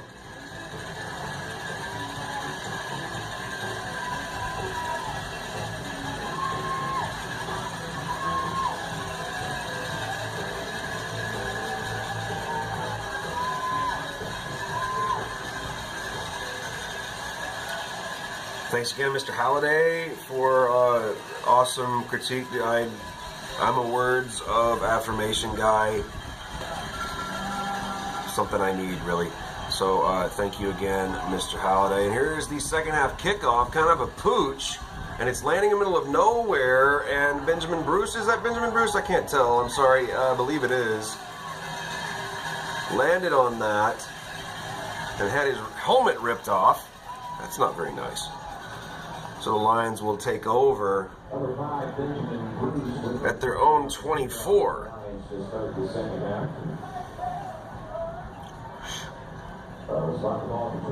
And to continue the little blast from the past, I got a text from Isaiah Brewer earlier. Brewer, listen to me. Sorry. Isaiah Beaver earlier. And here I get one from my main man, Murakovic Kushkagali of Victor Backus. Miss you, brother. Victor, an alumnus of varsity football at Trinity Christian. Marcus Ramon Edwards has a chance to get around the corner on the outside. All he's got to beat is number 2. He's going to turn it in. He's kicking it up the field. And he's taken down at the Warrior 20 after a huge run. That's what we need to start this half right there.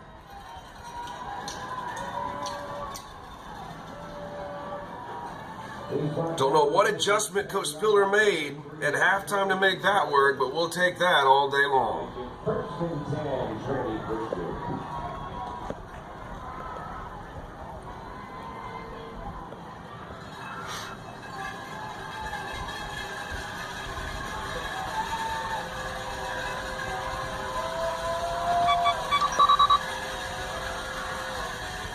Eli Reeves back to pass, looking over the middle. Man wide open. He's going to get there, and it is caught. Zane Ferris! Woo! That's my boy!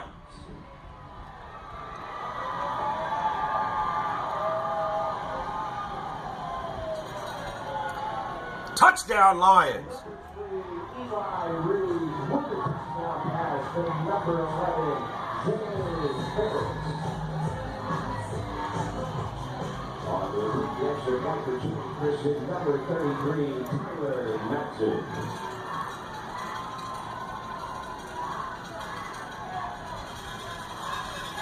Tyler with the kick. Trinity Christian keeps up the tradition of having Mr. Automatic behind 4 extra points after last year with Jackson Burnett. Tyler Matson taking on that mantle this year. And really quick, with 11:09 remaining here in the third quarter, which I didn't update on your screen. My bad. There it is. Come on, Coach. Yeah, I know. The Lions put a little swagger in their step.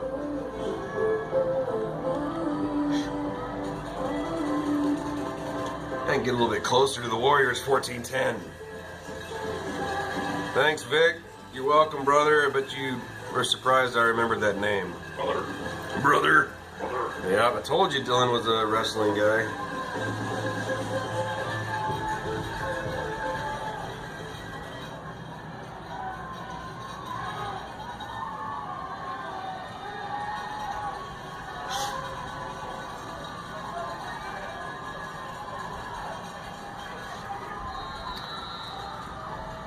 Tyler Matson, 9 yards deep, 4 guys to his right, 6 to his left.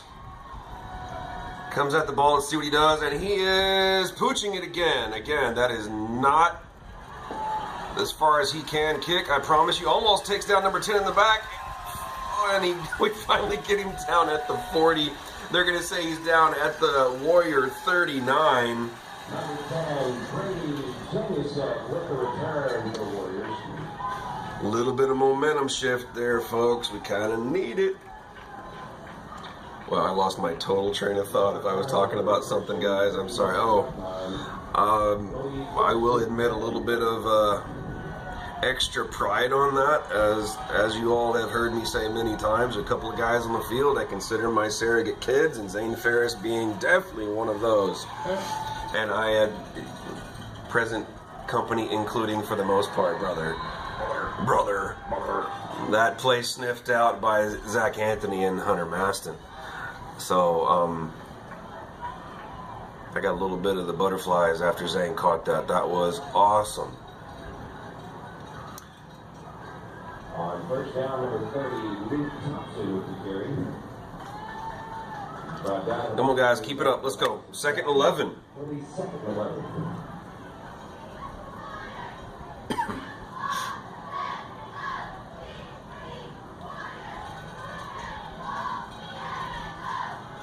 You can tell our placement here in the press box. Woo, woo! Oh, did he catch it? He caught that? Did he catch it? No, he said he did not. It is on the ground. Warriors are not happy with that. Obviously, who would be? 3rd and long. What was I going to say? Oh, you can tell our placement up here in the press box, as we're pretty much even with the ball right now, is honestly, I am lined up almost exactly with the 35-yard line. We chose a nice, cushy VIP lounge to film this in. Dylan and I are living large after being in the sweat box last week. Great pass, great catch. He gone.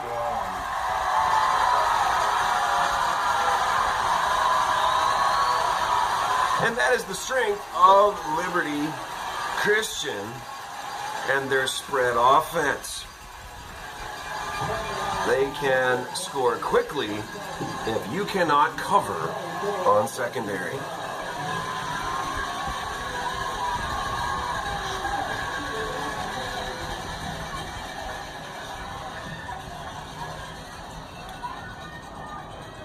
On to attempt the extra point, number 1, Michael Stuck. It was a high snap, but the holder was able to get the ball down. Good job by him. And the Warriors put in the extra point, and it's 21-10. Liberty over Trinity with 10:02 remaining here in the 3rd.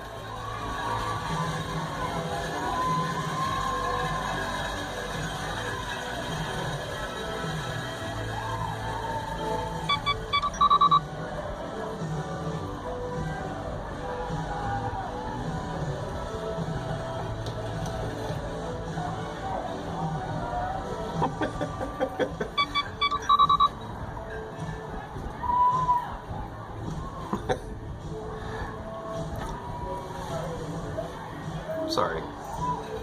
I got alum telling me to tell coaches things. Not gonna happen. I appreciated their beef. I gave up coaching a long time ago. And kind of happy with that. I'm having more fun doing this, and I hope you guys watching, all 74 live streams going right now, I hope you guys are enjoying it too.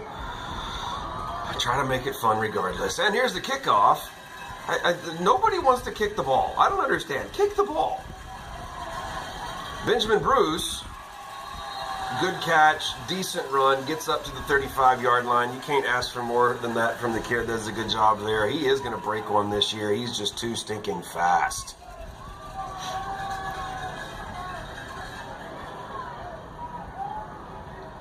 I have a slight feeling that's too small on your screen to read. I will do better next time. I think I can enlarge it. We'll see what I can do.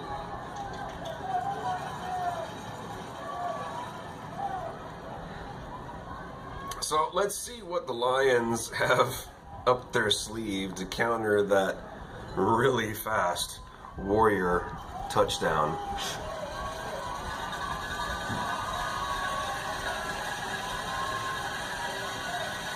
Marcus Ramon Edwards up the middle. Ooh, a little harder to take down there with a gain of 5.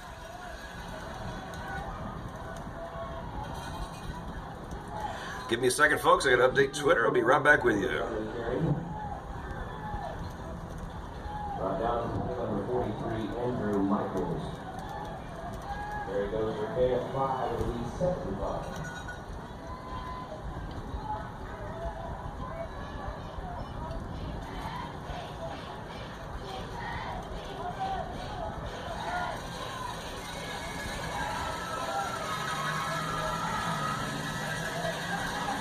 Marcus Ramon Edwards are on the left side, fighting for all he has to get up the field, and he gets a few more yards. I mean, you're seeing a little bit tougher running now, and the Lions are only 2 yards from a first down. We bring up 3rd and 2. On second down, Ramon Edwards on the carry.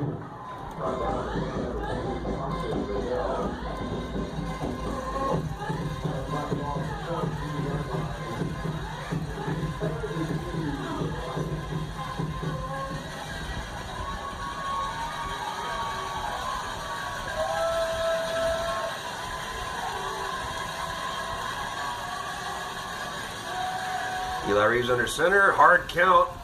Pitch back to Marcus, who's almost caught immediately, and he does not make it. He gets one. He's going to come up a yard short. And on our side of the field, let's see what Coach Spiller has in mind. It's 4th and 1 on the Lion 43. At the Lions 43, it'll be 4th and 1, Trinity Christian.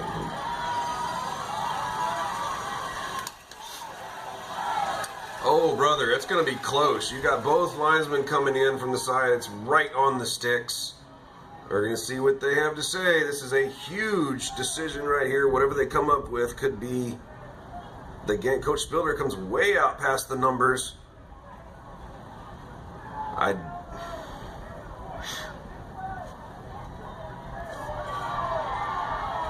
don't know where they marked it. Where they marked it, it's a first down, folks. Coach Witten is not happy there on the bottom of your screen. That'll go for a gain of a yard. They'll make it 1st and 10, Trinity Christian. How do you think it'd feel to be a zebra, an umpire, a referee coming over and explaining to Jason Witten what happened on the field?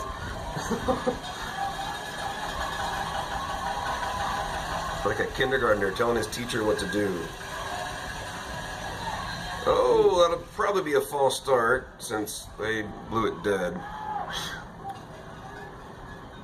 Maybe that one's a little easier to see? Oh, yeah.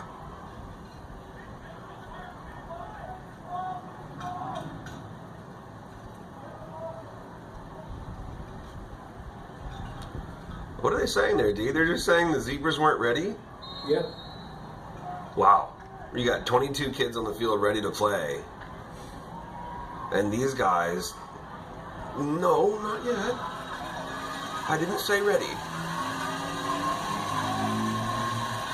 Marcus Ramon Edwards in motion, handoff up the middle. I believe it's Eli Davis. Where is he? It is Eli Davis. He's already got 10, 12, 13 yards. Great run by the fullback. And he is not your prototypical fullback, as Eli Davis is just not that big a guy. Just in my classroom today. So, as you just heard from the announcer, the Lions are able to get across the midfield line and are into Warrior territory.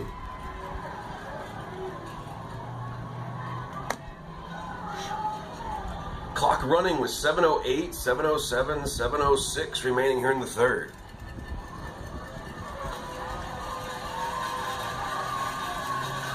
Marcus Ramon Edwards again in motion. Handoff under the middle to Cade Hayes. Cade Hayes is going. Keep up with him, D.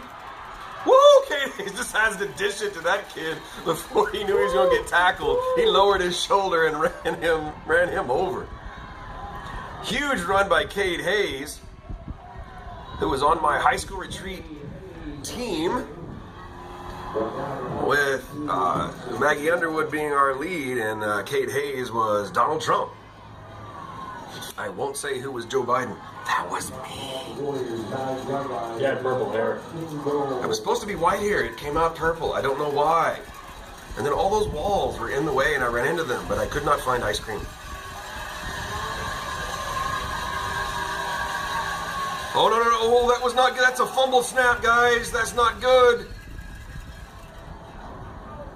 I don't see anybody yelling and screaming, so the Lions must have come up with it. It looks like they're on their 10, so it looks like it'd be a loss of 1 on that fumble.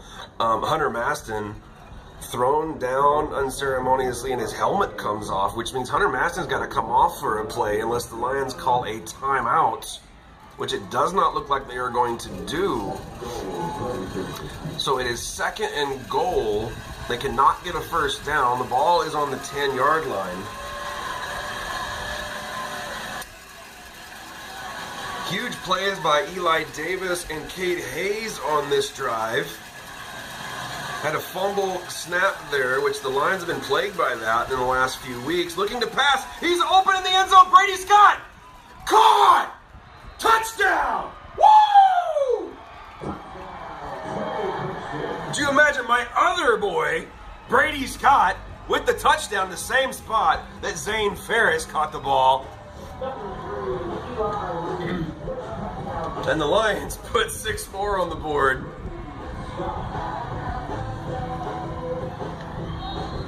It's crazy that the two kids on the field I've known since they were little, or littler, each have a touchdown.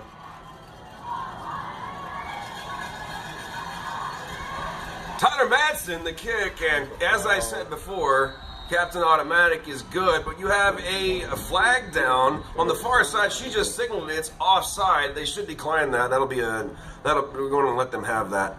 Oh yeah, that's it. 17-21 here with 5:27 remaining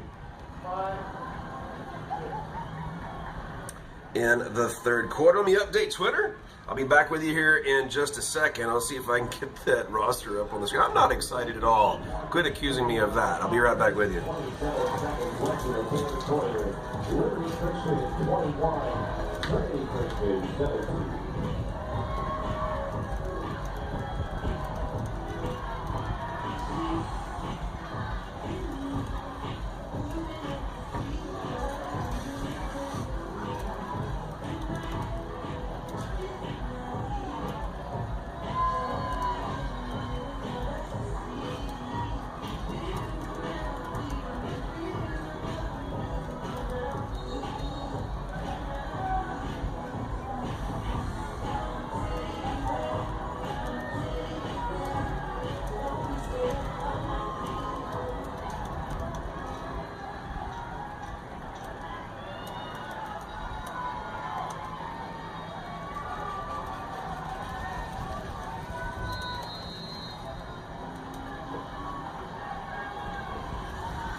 Holy cow, I'm sorry. I'm not excited at all. It's a kickoff. Tyler Madsen got a squib kick all the way down to the 13-yard line, picked up by one of their really quick guys, and he is taken down at the 25. A decent job of the coverage team that time. Good job there. And there's a flag on the field. The way I'm hearing whistles is might be some tempers being lost. I'm not sure. Did you see what that flag was, D? No, sir. I didn't even know there was one out there. Okay. White Hat with his decision coming up.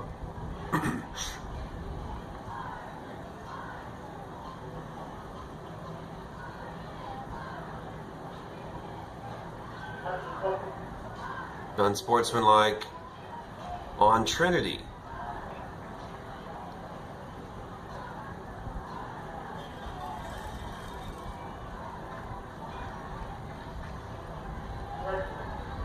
And it has changed. Hunter Maston pointing towards the Warriors side, and immediately the white hat zebra guy. Yeah, I know. Sorry, I'm going to watch my mouth. Decides that Hunter Maston is right, and that unsportsmanlike conduct penalty goes against the Warriors, and Liberty is backed up to their own 12-yard line, which that's half the distance to the goal from the original 24. That'll be where the Warriors take over first down as they lead the game by 4 here with 5:22 remaining in the third.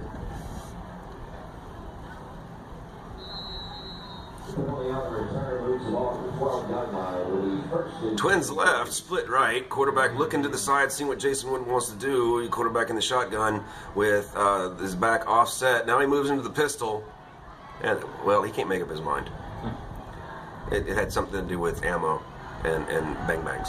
Oh my goodness.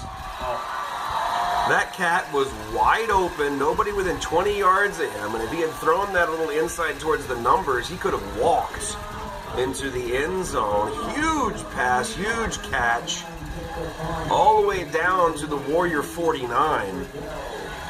So from the 12 to the 49, math people, I teach history, I am not going to attempt it.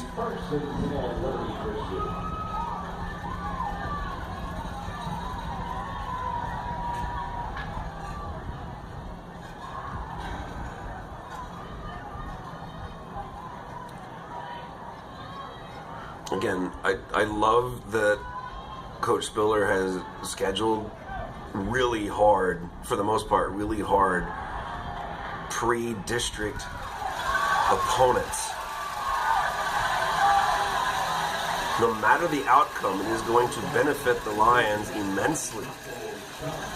I mean, Albany, Liberty Argyle, New Deal, perennial great teams that are going to harden us. It's going to make us tougher. It's going to make us smarter. And then we're going to go into district ready to do some business. Yeah. Eli Davis a little shaken up on that play as he jogs off with John Murray.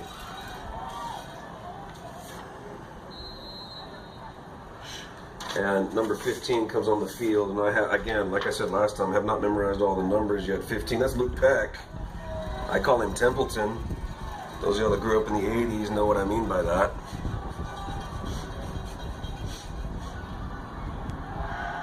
And if you think it has, woo! No, that's a fumble! Wow, the ball was on the ground. Great tackle behind the line of scrimmage. A fumble as the quarterback goes down. I believe the Warriors got it back. But Coach Spiller is saying, we have it. Hunter Maston comes out of the scrum with the ball.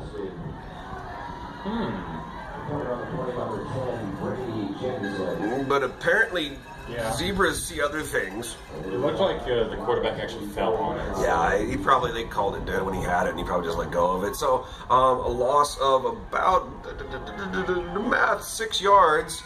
You're looking at 2nd and 16. Clock at 4:09, 4:08, 4:07 here in the third. Quick out in the flat. You can't take that angle, bro.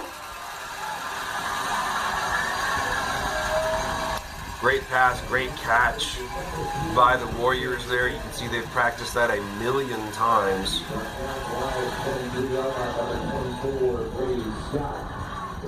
And that is our one freshman on the field right there covering him. I believe being Josh Marrero, which that kid is very good and very fast, but he just got burned right there by a very good Warrior receiver. Back to pass again, boy. And going to the end zone, Marcus Ramon Edwards almost had it picked off, and it's stripped out of his hands by the receiver. Great job by the receiver. I'm sure they were taught that by Witten too. If you're not going to catch it, strip it out of the guys that's going to catch it. Warrior receiver down in the end zone, apparently injured. So we'll have a quick official timeout.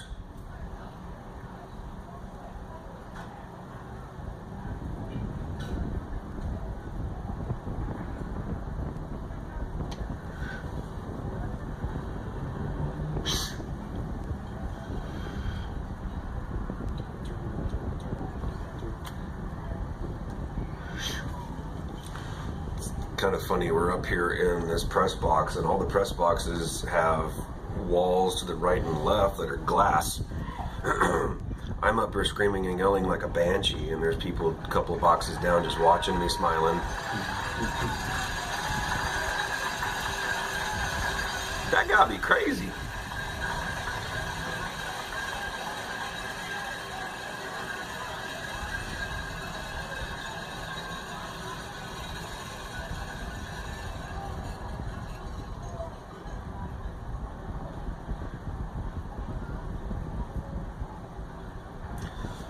Both kiddos that scored touchdowns tonight, part of my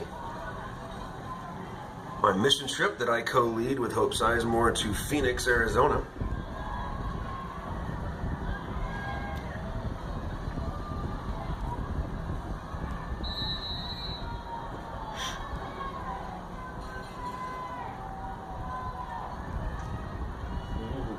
Back to pass, looking left, guy wide open over the middle. And it's just nothing you can do about that if you're not going to stay on him. Looks like we're more playing a zone right there as we let him go from one zone to another and hit him in the soft spot right there in between zone coverage. Warriors quick to the line. 81 live streams here. I haven't been looking at that number all day. I don't know if that's our high or not. I'll be able to tell by looking later. And they get down to the, is he in? And he is.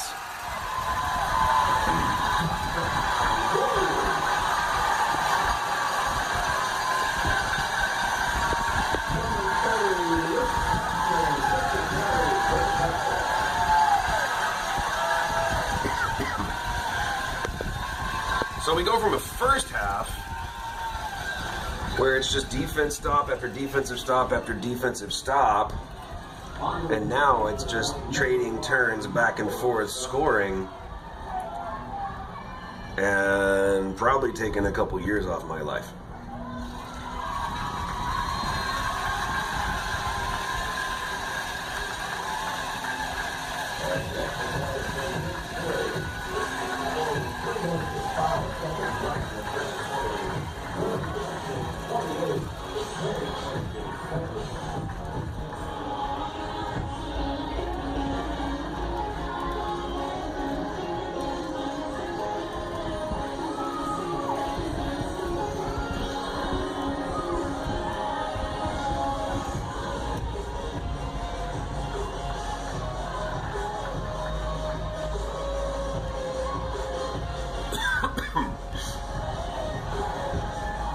I'm gonna sleep all the night because I'm tired.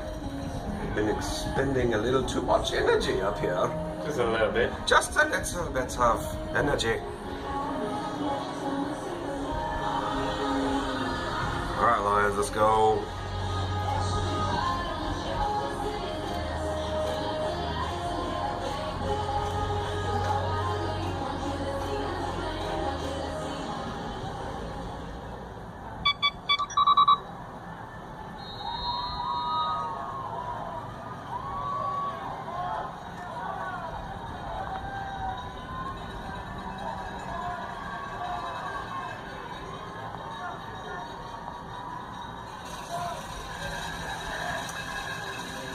Keep working on Benjamin Bruce down there in the back left corner.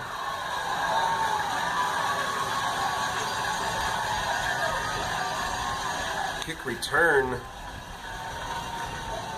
Not able to stop a whole lot of those Warriors as they get down there and jump on Benjamin very quickly.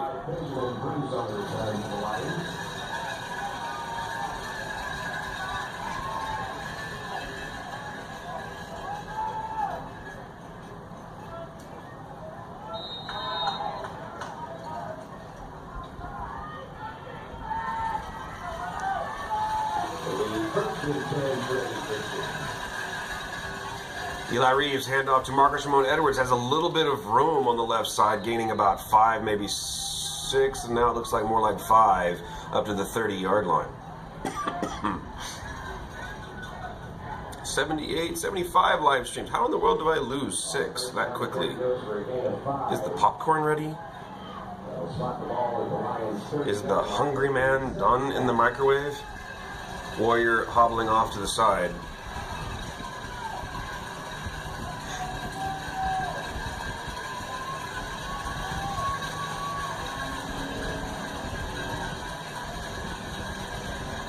I believe that's Eli Davis in the scrum in the middle, gets back to the original line of scrimmage, and that's it.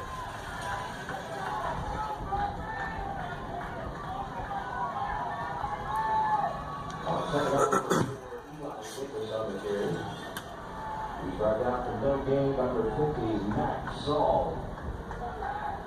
Also spotted at the 30-yard line. It will be 3rd and 5 for the Lions.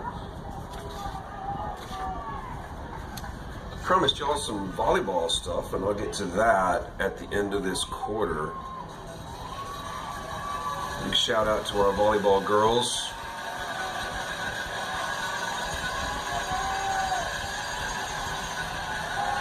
Pass deep. Brady Scott over his head. Brady didn't have a chance to catch up to that one. Eli had a guy in his face, and he had to chunk it faster than he wanted to. So out to the field comes Tyler Madsen for yet another punt.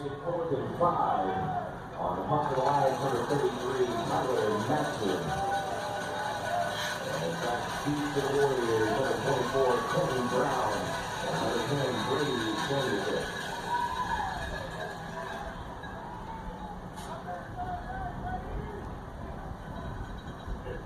Offense, 9 yards. Well, we delay the game? What did we do? I missed it. What signal did he make with his hands, bro? Okay, no worries. I was working on something else, folks, so I didn't see that one. You guys probably know what it is, and I don't. Maybe somebody extras on the field, so somebody run off. Oh, that's what it was then, 12 men. There we go, Tyler. Get a good bounce. Get it. Oh, get him, get him, get him, get him, get him, get him, get him, get him. Nice job, Eli Davis. On that coverage. And now there's some sort of scrum in the middle. Quentin Brown on the return for no gain. Nothing called.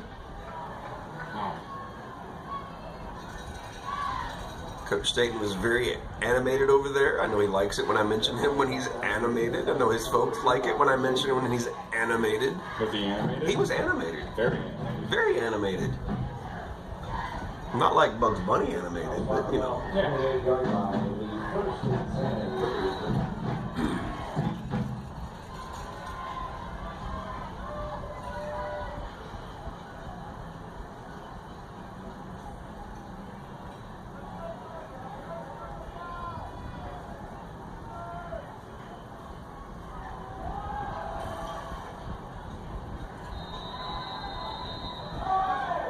Dude, they're falling down.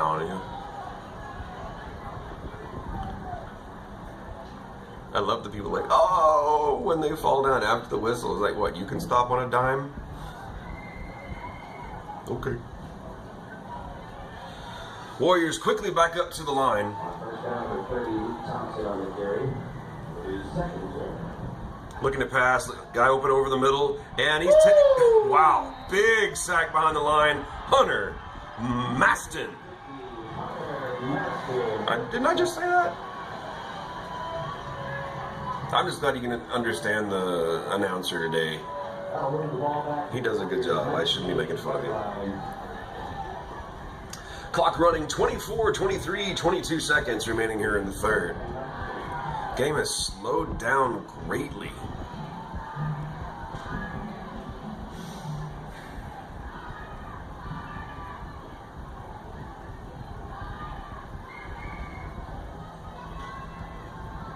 Back to pass, looking right, throwing right. A little bit too far. That ball landed about 3, maybe 4 yards ahead of the receiver. Receiver being covered by Marcus Ramon Edwards. It's going to be hard to get it over his head. That brings up 4th down, and the Warriors are going to punt. On 3rd down, the back pass is complete. Intended number 10, Brady Sanderson. On the coverage for the Lions is number 2, Marcus Ramon Edwards. And it's 4th and 19. Did somebody call a timeout and we're not mentioning it? Oh, it's the end of the quarter. Wow, Dylan, what would I do without you, brother? All right, with that stoppage of play, I will take a moment to recognize our volleyball girls who have been doing really, really good. And here pretty soon they're going to be starting their district as well. And on Randy Rosetta's Hub City Preps, he has a write-up of all the players of the week in the Lubbock area. And we have about 4 girls that have made it to the honor roll of the player of the week, starting with Susanna Connor. And she had 58 kills, 38 digs, and 6 aces in the Prince of Peace tournament last weekend. Abby Cisco with 43 digs and 4 aces herself. Katie Holcomb with 19 kills, 10 aces, and 6 blocks, as well as Melissa Bailey with 98 assists, 36 digs, 10 kills, and 4 aces. What did I miss, Dean? No, that's not a miss. It's that term. What? Okay, Dylan is just showing how he knows nothing about volleyball. And to be totally honest, I am like one level ahead of him. I barely know anything either. That's a kill. Getting a point. Oh. Like a spike thing. So no 9 mils involved? No, Dylan, it has nothing to do with violence. Oh, okay. I'm gonna go to more volleyball games then. Silly boy. Oh, I should probably change the quarter. You don't have to remind you this time. Nice. You're very welcome, Coach Neal, and all you girls, you deserve it.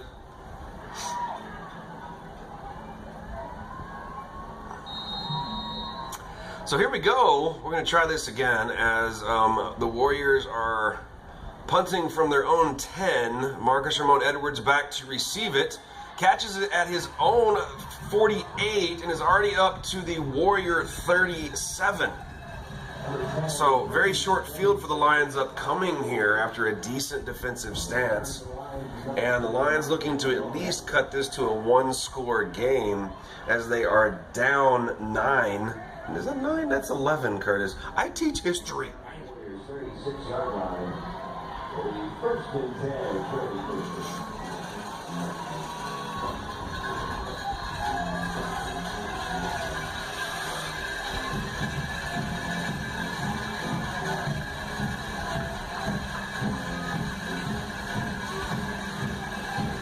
Trips left here. Another, don't see this a whole lot. Marcus Ramon Edwards in motion. Fake handoff to Marcus. Eli Reeves keeping himself. He's got some room. Eli's already thrown off a couple of blockers and made it, let's see, 15, 16, 17 yards downfield. First down. Lions. Now, Eli, get up, please. Good job by Eli Reeves. Great run.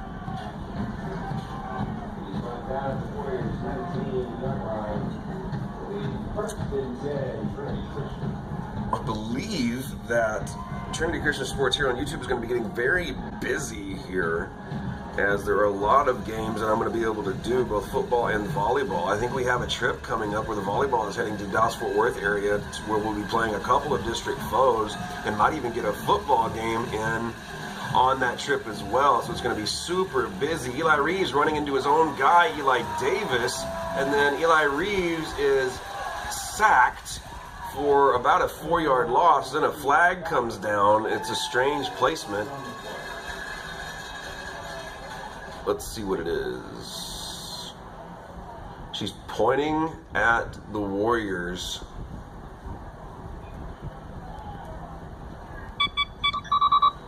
The Liberty faithful want the flag picked up, so it's obviously against the Warriors. Let's see what he has to say.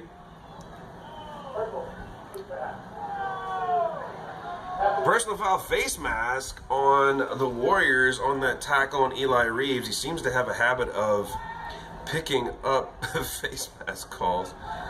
Wow, they're not happy at all.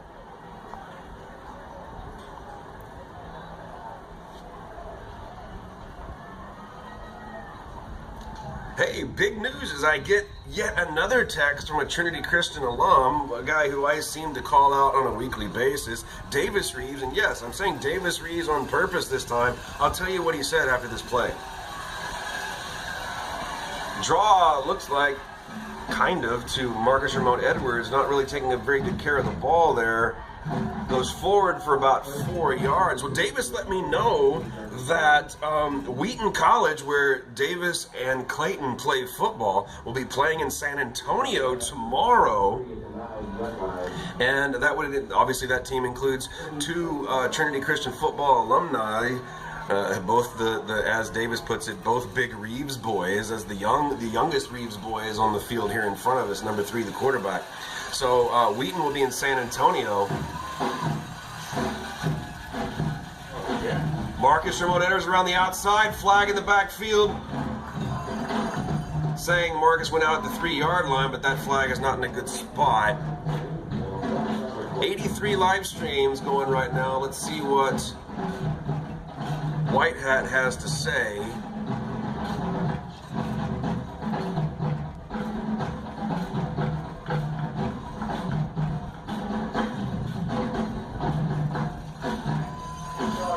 Holding on the Lions, so that's coming back.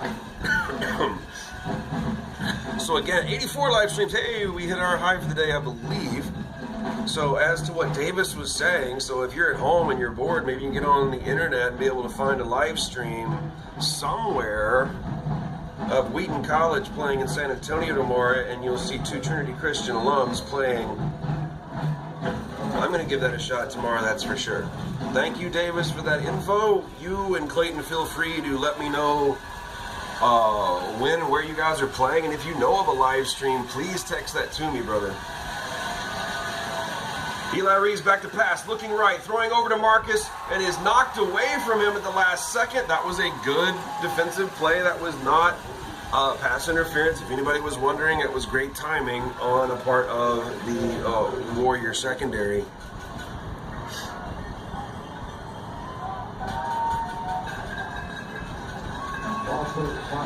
.10:03 is what the clock is stopped at after that incomplete pass. Alright, I think I've been through all my notes, folks. If you want to know my thought process up here, all my pages.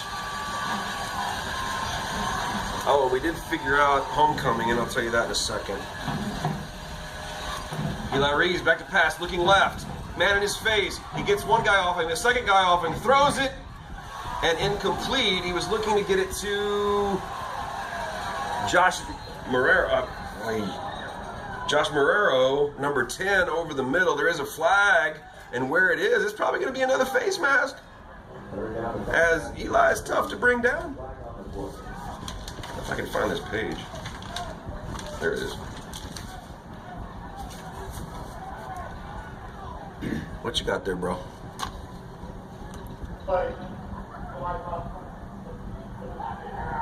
Unsportsmanlike conduct against the Warriors. One of the Warrior faithful beneath us believes that is terrible, which I don't blame him, I guess.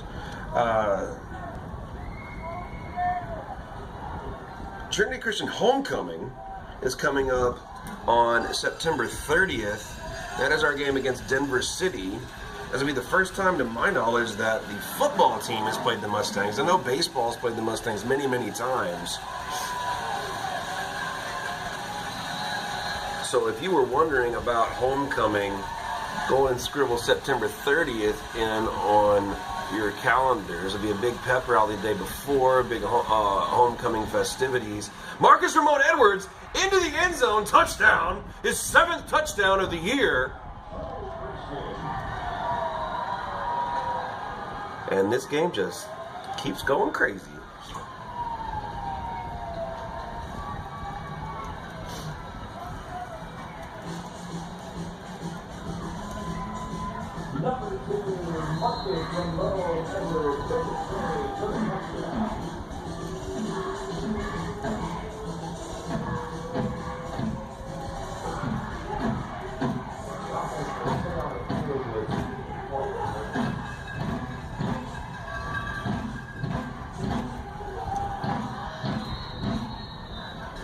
Apparently we weren't quite ready to kick an extra point. So Coach Spiller calls timeout as we get organized for this extra point. In reality, what I think he's doing is coming up with a good 2-point conversion play so that maybe we can cut this game to 28-25 and get us within 3 points, and then maybe put a little faith in Tyler Madsen's leg to maybe tie it up later if need be.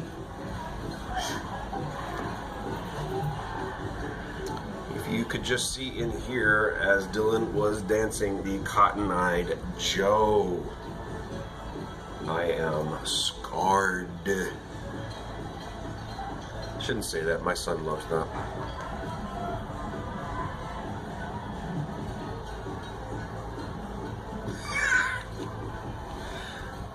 Okay, dude, you gotta stop that.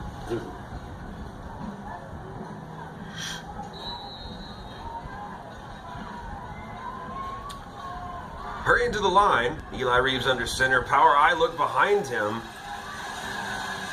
Eli Reeves takes it himself, gets to the line. Is he in? Is he in? Is he in? He's in! Eli Reeves, the 2-point conversion to cut this game to 3. And hopefully, obviously that decision is a great decision as it puts the game within 3 points. And when you have a great kicker like Tyler Madsen, it's nice to have that weapon in the quiver.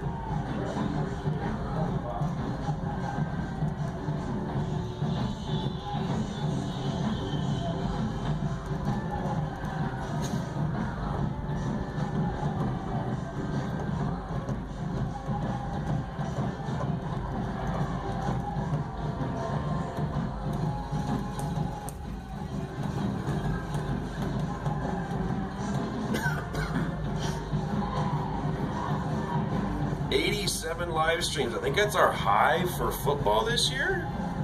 I'll have to go back and check my analytics on YouTube.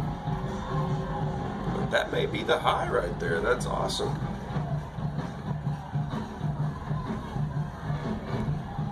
I hope if y'all are using the live chat on the side, which I think is enabled, and everybody's being nice. Okay, a little bit different setup for the Lions as you got 5x5. Which we haven't done that all game, I don't believe. Tyler kicking it straight ahead, but caught on the 9-yard line. The Warriors did great. Oh, dang, that's not good. And Tyler Madsen showing that he can do everything, as the man that kicked the ball is also the man that knocked the runner out of bounds. As I was saying during the run back, it was a good kick coverage, not coverage, but it was a good kick return by the Warriors, as a lot of blocks ahead of that runner to enable him to get all the way into Lion territory up at the, as you just heard, the 42-yard line.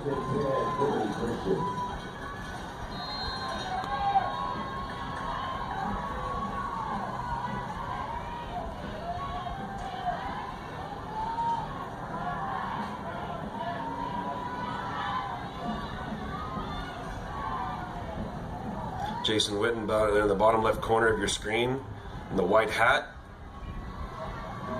calling the play he wants. Quarterback looking down, looking right, throwing right. He's open if it's in his, oh, wow. We got lucky on that one. He tipped it out of the air. He almost got it. It's a little bit of a fortunate bounce for us there, as that ball was right on the money. And defended by the freshman. Good job, freshman. Just freshman? Oh, yeah, I think he's the only freshman, I think. That cannot be true. That's not, it's not just true. Calling him a freshman. The freshman starter. It's not the only freshman. We have a few freshmen on kickoff and kickoff return. Back to pass, looking left. Running back, oh, he probably got 3 or 4 yards up to about the 39, I think. Look, they got spotted at the 40. He had a little bit more forward progress than that. I promise you, it was at least 39, but whatever. Oh, there he goes, 39, done. Where he was, yeah, wait, guys, we're not ready. Jason Witt in your bottom left-hand corner.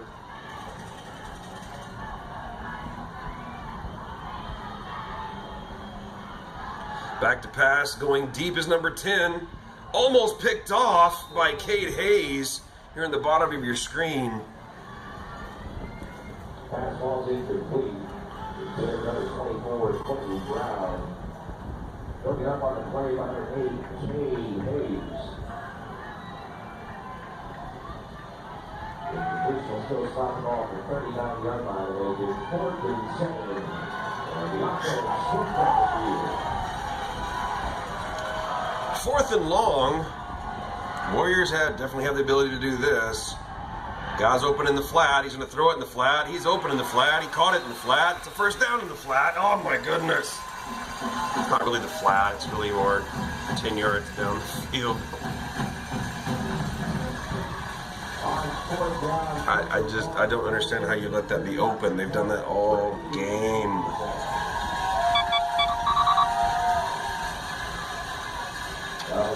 Good point, Isaiah. There is 8:37, 34, 33, 32. So 8:30 remaining here in the fourth quarter.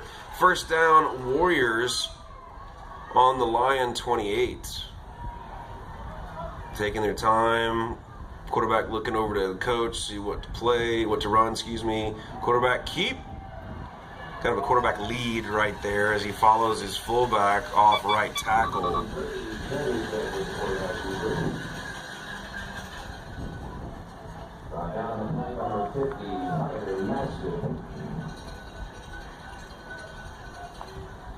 There he goes for a gain of 3 on interception. Yes, Miss Wheeler, that's exactly who that is, who I was told it was.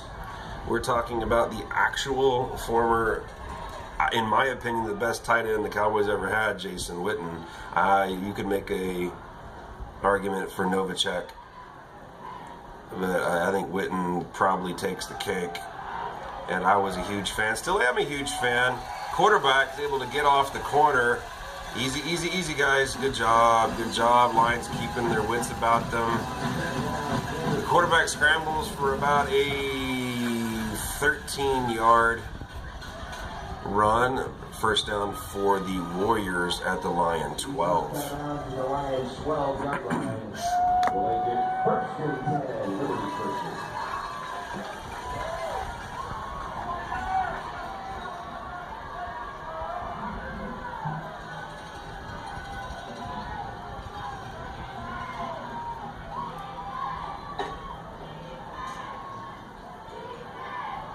Run up the middle, taken down quickly by Eli Reeves and mainly by, that'd be Hunter Maston right there. I would not want to get pancaked by Hunter Maston. Oh, it's not fun. You know, he did that to you once? Yeah, back in middle school, practice. Back in middle school. He's slightly bigger now. It was still big back then. Did he take your lunch? No, we were playing football. Yeah, I know. Here we go. Second down, ball on the 7-yard line. Back to pass, looking right, throwing right. Caught and then scored.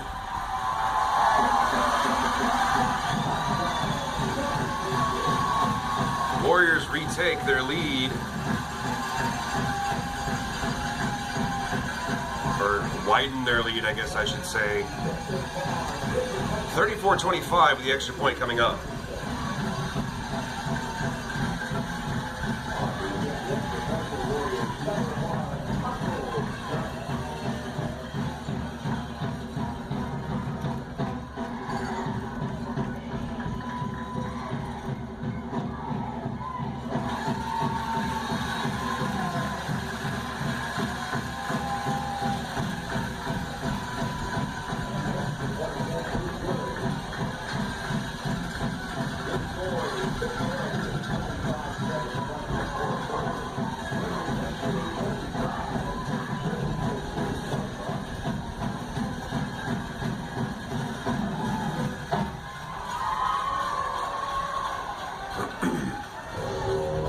But with that touchdown, it is 35-25, Warriors over Trinity with 6:45 remaining here in the fourth quarter. And honestly, I mean, how the secondary of the Lions is even slowing these guys down is miraculous. They're worn out. I don't think they've ever seen a team that's this good at the spread. I mean, just one stop here or there, and this game would be extremely close. But right now we're down 10. Is by no means over, as both these teams can score points rather quickly, given the right situation. 82 live streams. Marcus Ramon Edwards back deep. Are they going to keep going to Benjamin Bruce? And yes, they do. caught at the 22. Benjamin Bruce takes the ball up to the 32.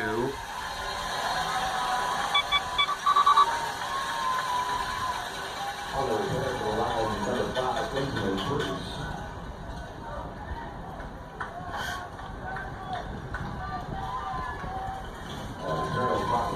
Something the Lions need to work on a little bit is body language. Is apparently they seem a little down right here, and this is where you got to kick it in and do what you got to do to get back in the game.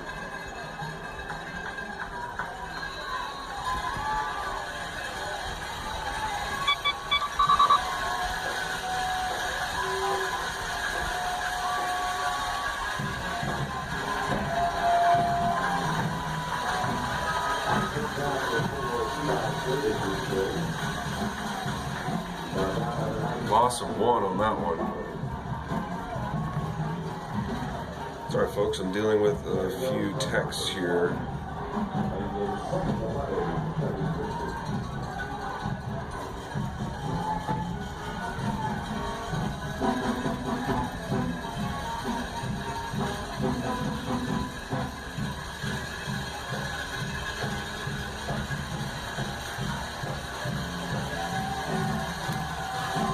Trips right.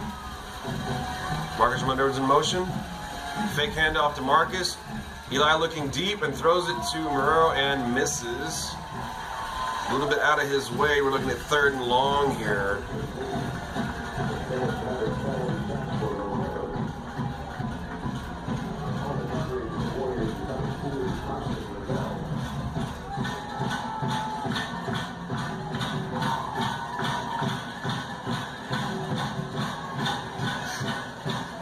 He's up 3rd and long.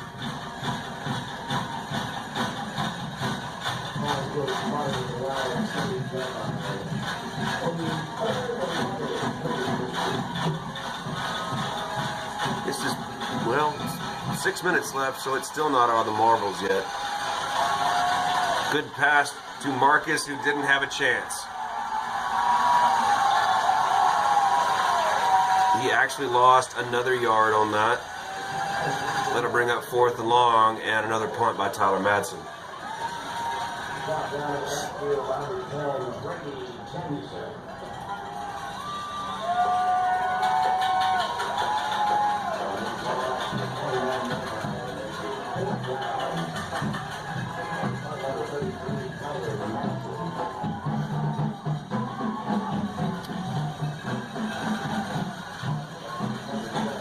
Now, this is obviously the most points the Lions have allowed this season, but it's also the most points that the Warriors have allowed this season. Great punt by Tyler. Come on, bounce, bounce, boy, bounce, bounce. Bounced at the 25 and went out of bounds, or picked up at the 22. That's a great punt by Tyler Madsen right there. 91 live streams. Thank you for beating the record, folks. It may have been more than that a minute ago, but I just now looked.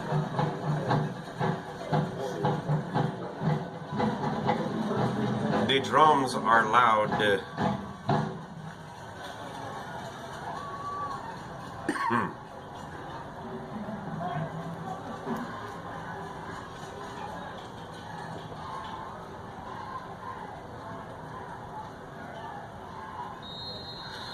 So let's see what the Warriors do with a little less than 5 minutes left. They're up 10. Let's see how they, are they going to just try to punch it down the field for some more points? They might. Let's see how they do it.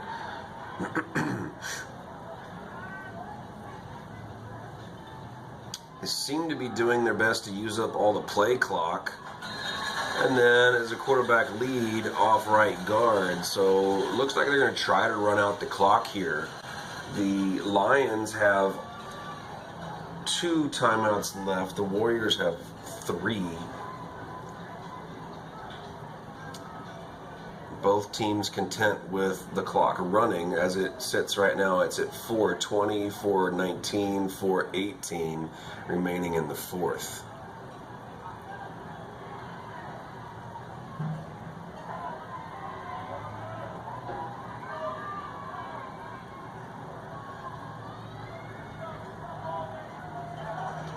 Wow. Almost caught the quarterback in the backfield, did Cade Hayes coming off the end on the far side.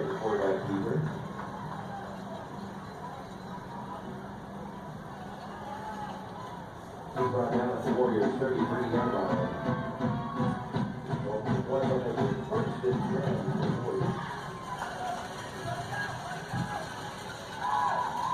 So at this point, if you're wondering who scored for Trinity, their first touchdown was on an Eli Reeves pass to Zane Ferris. The second touchdown was an Eli Reeves pass to Brady Scott. And the third was a run by Marcus Ramon Edwards for his 7th touchdown of this young season. Again, here comes the Warriors running the ball. They're staying in bounds, so they are definitely just trying to run out the clock. Again, showing good sportsmanship, Jason Witten. I always figured he would be. Clock running right now, it sits at 3:31, 3:30, 3:29 remaining in the game.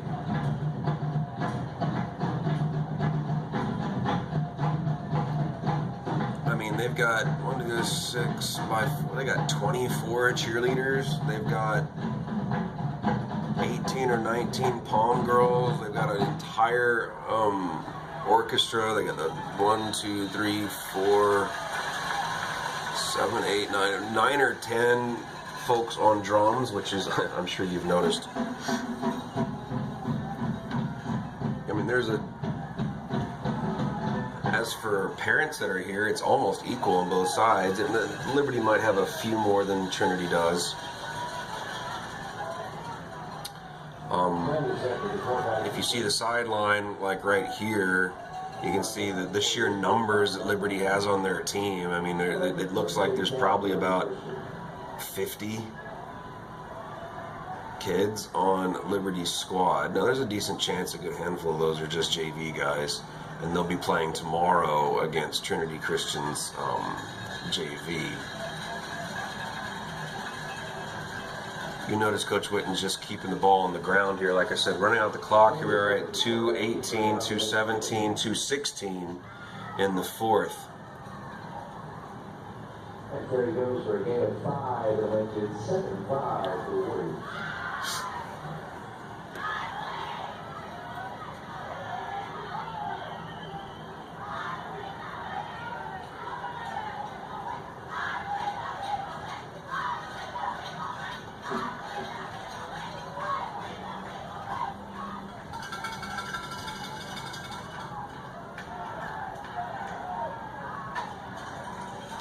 Quarterback keeping it himself.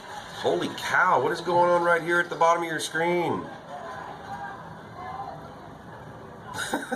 Just two very big, strong, powerful boys just throwing each other around and then giving each other a pat on the head. That's Zach Anthony for you. First downs. The clock stops for a second. Nope, it's going to be a timeout. No, it's not. No timeout. I don't think. Almost the entire coaching staff of the Warriors were out past the numbers, thought it was a timeout. But the clock stopped at 1:30 to move the sticks, and it's now running again with 1:23, 1:22, 1:21 remaining.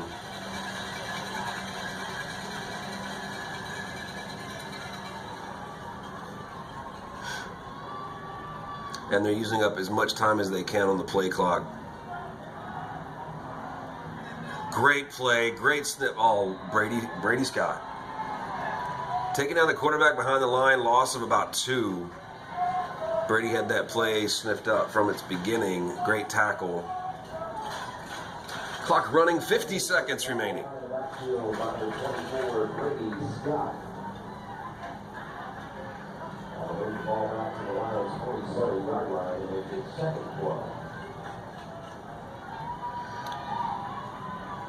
Twins left.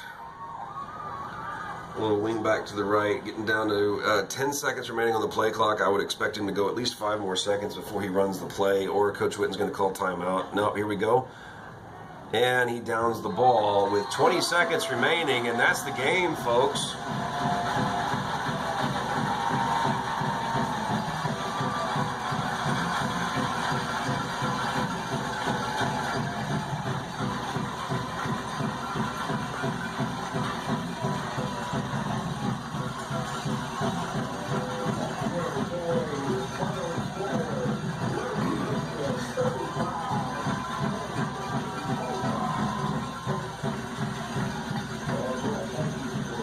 Now, to be totally honest, this game is almost like Albany to me.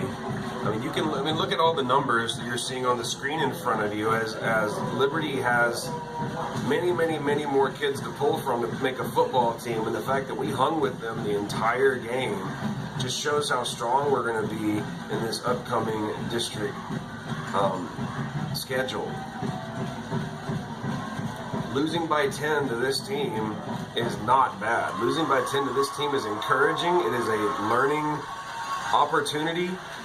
You either win or you learn, and this one is big time learning, playing against a great team,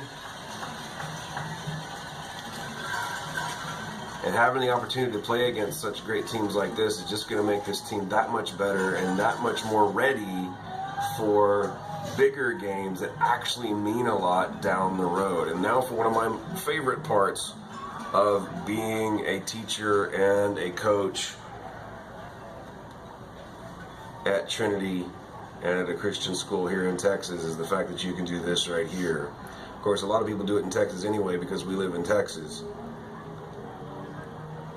But it's one of my favorite parts after a game where you get opposing sides get together, hit a knee, and you put an arm around a buddy, and you thank the Lord for the opportunity to play this game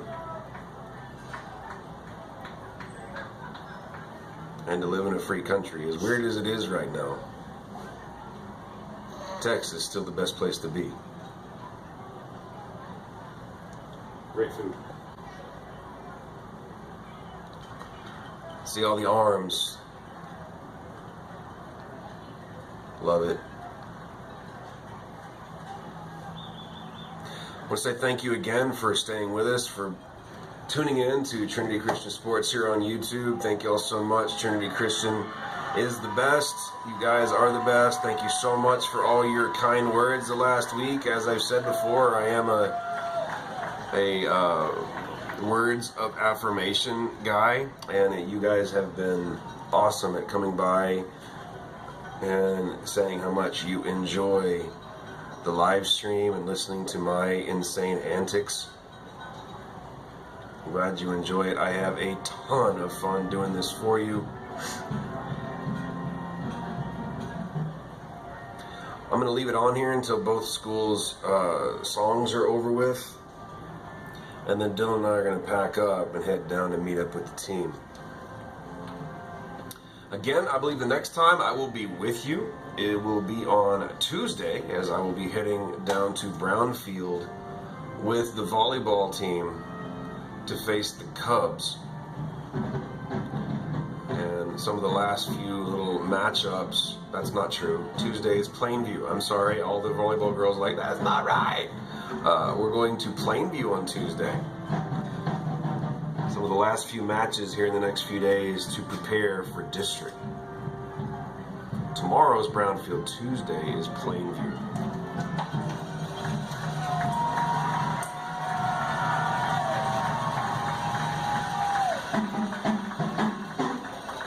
Always appreciate how Trinity allows the other team to do their song and to honor the other team, and we don't just think about ourselves. I'm going to update Twitter in the last few seconds, then we'll sign off here in a few moments.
As the Lions finish their post-game meeting. You can see Coach Spiller talking to the guys down there. Thank you once again for tuning in. Wow, 45 live streams still staying with us after this game is over. You guys are the greatest. So for my compadre, Mike Himasabi, my consigliere here next to me, Dylan Tyler, yes, he's excited because I said that. We will see you later. Thank you for staying with us. Stay tuned to Twitter and Facebook for our next live streams. We'll see you down the road, folks.